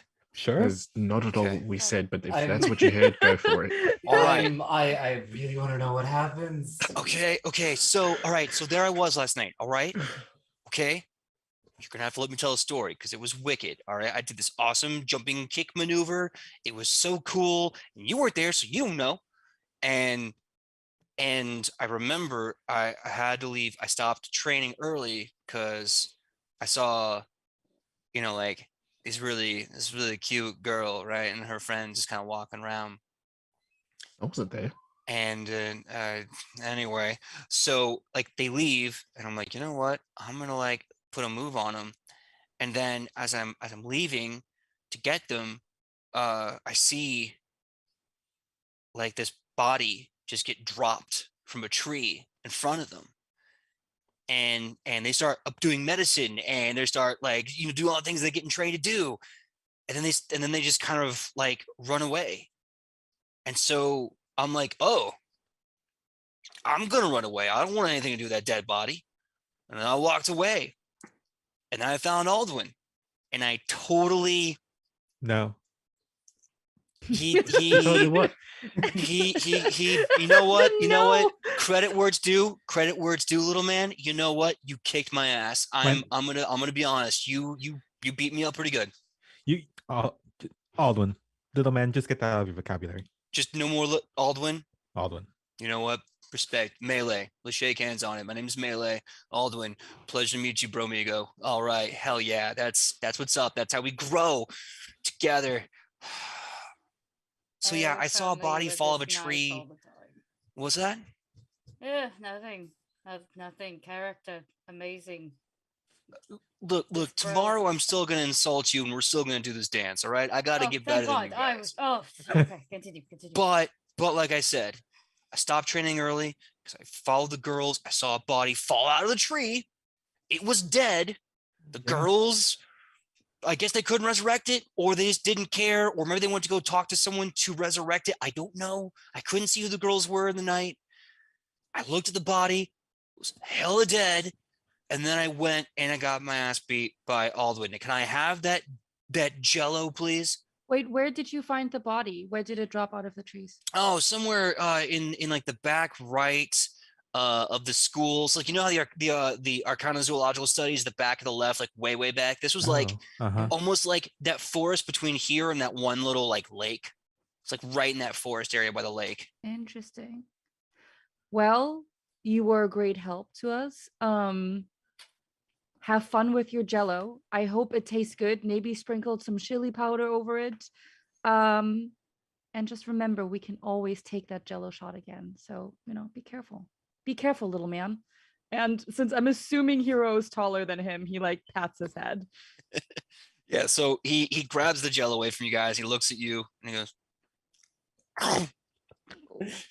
all day. I told you. All day. Oh. Oh no, it's so bad. I'm gonna wait for him to finish to see what happens, but I will also offer to blast the taste out of his mouth with hydraulic push. Wait, it's cocked. I can't tell if it's an 18 or a 2. I'm just gonna roll it again. Okay, 14. That's a good compromise. So you see him, you start mad dogging him, he starts mad dogging you. Oh, thanks, son. And he's really, thankfully, he has enough strong constitution to get this entire 5x7 plate of Jello down. And when he's done, he's like, that's right, because I finished what I put my mind to. I'm gonna go to the bathroom. Yeah, please do. Please do that. Oh, magical diarrhea. It better not be real. And then he just starts running. Be safe. Don't get caught. If you touch another hair on my friend's head, I will kneecap you. Really fast, did you all take any of the notes left out by Professor Tyrrell? Yes. Yeah. Colin would have taken one because they're looking for stuff. Yeah, Aurora would have, and hasn't looked at it, but has it. Okay. Yeah. So everyone, give me a check relevant to the notes that you are studying, so you can still get credit for the divination class by one. Tyrrell Corona. Occultism. Yeah, I'll go with that. Anything you want. It could be occultism, could be arcana, could be religion. 17. Fortune telling. 17. Okay. I will do occultism this time because I've been rolling arcana a lot. I'm gonna use one of my hero points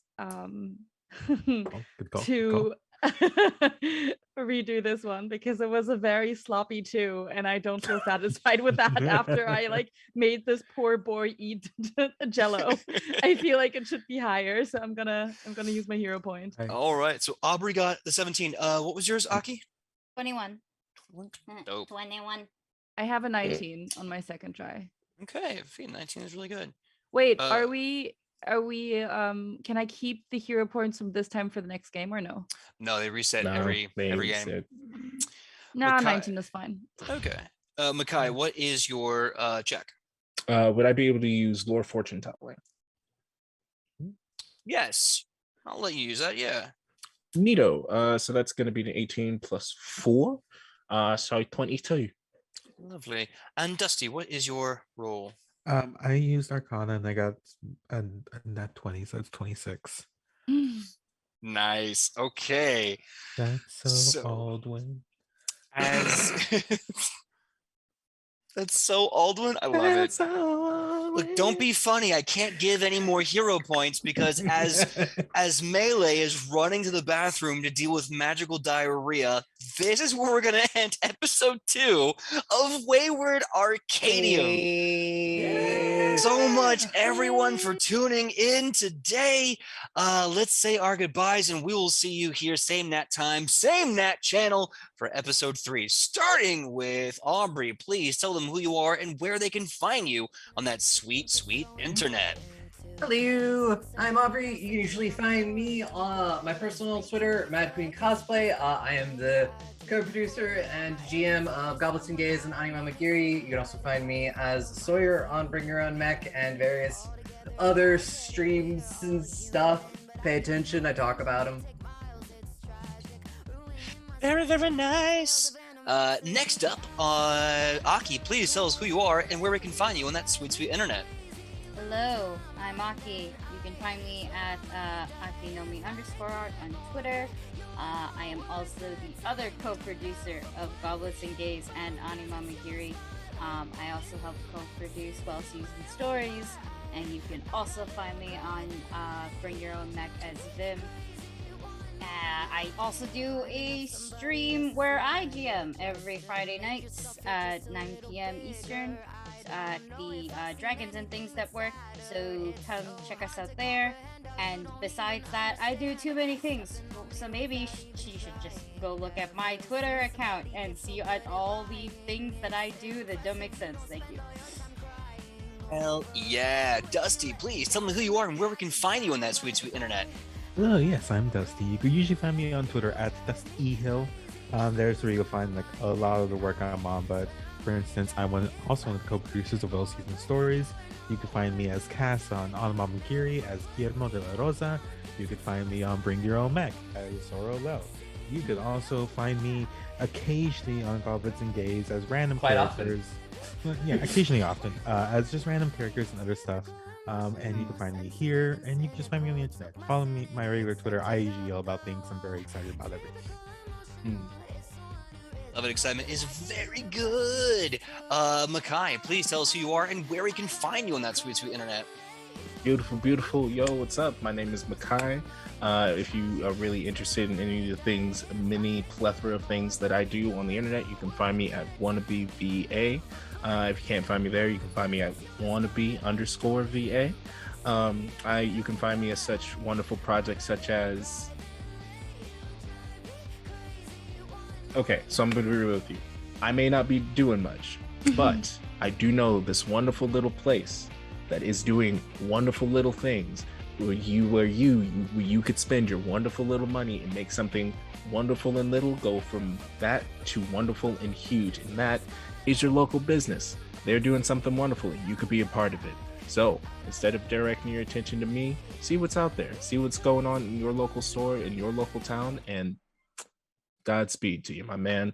Get something cool. All right, and that being said, I'm not forgetting you this time. I'm definitely not. I hope I'm not forgetting that it's time for me to sit. No, please, Fee, tell us who you are and where we can find you on that sweet, sweet internet.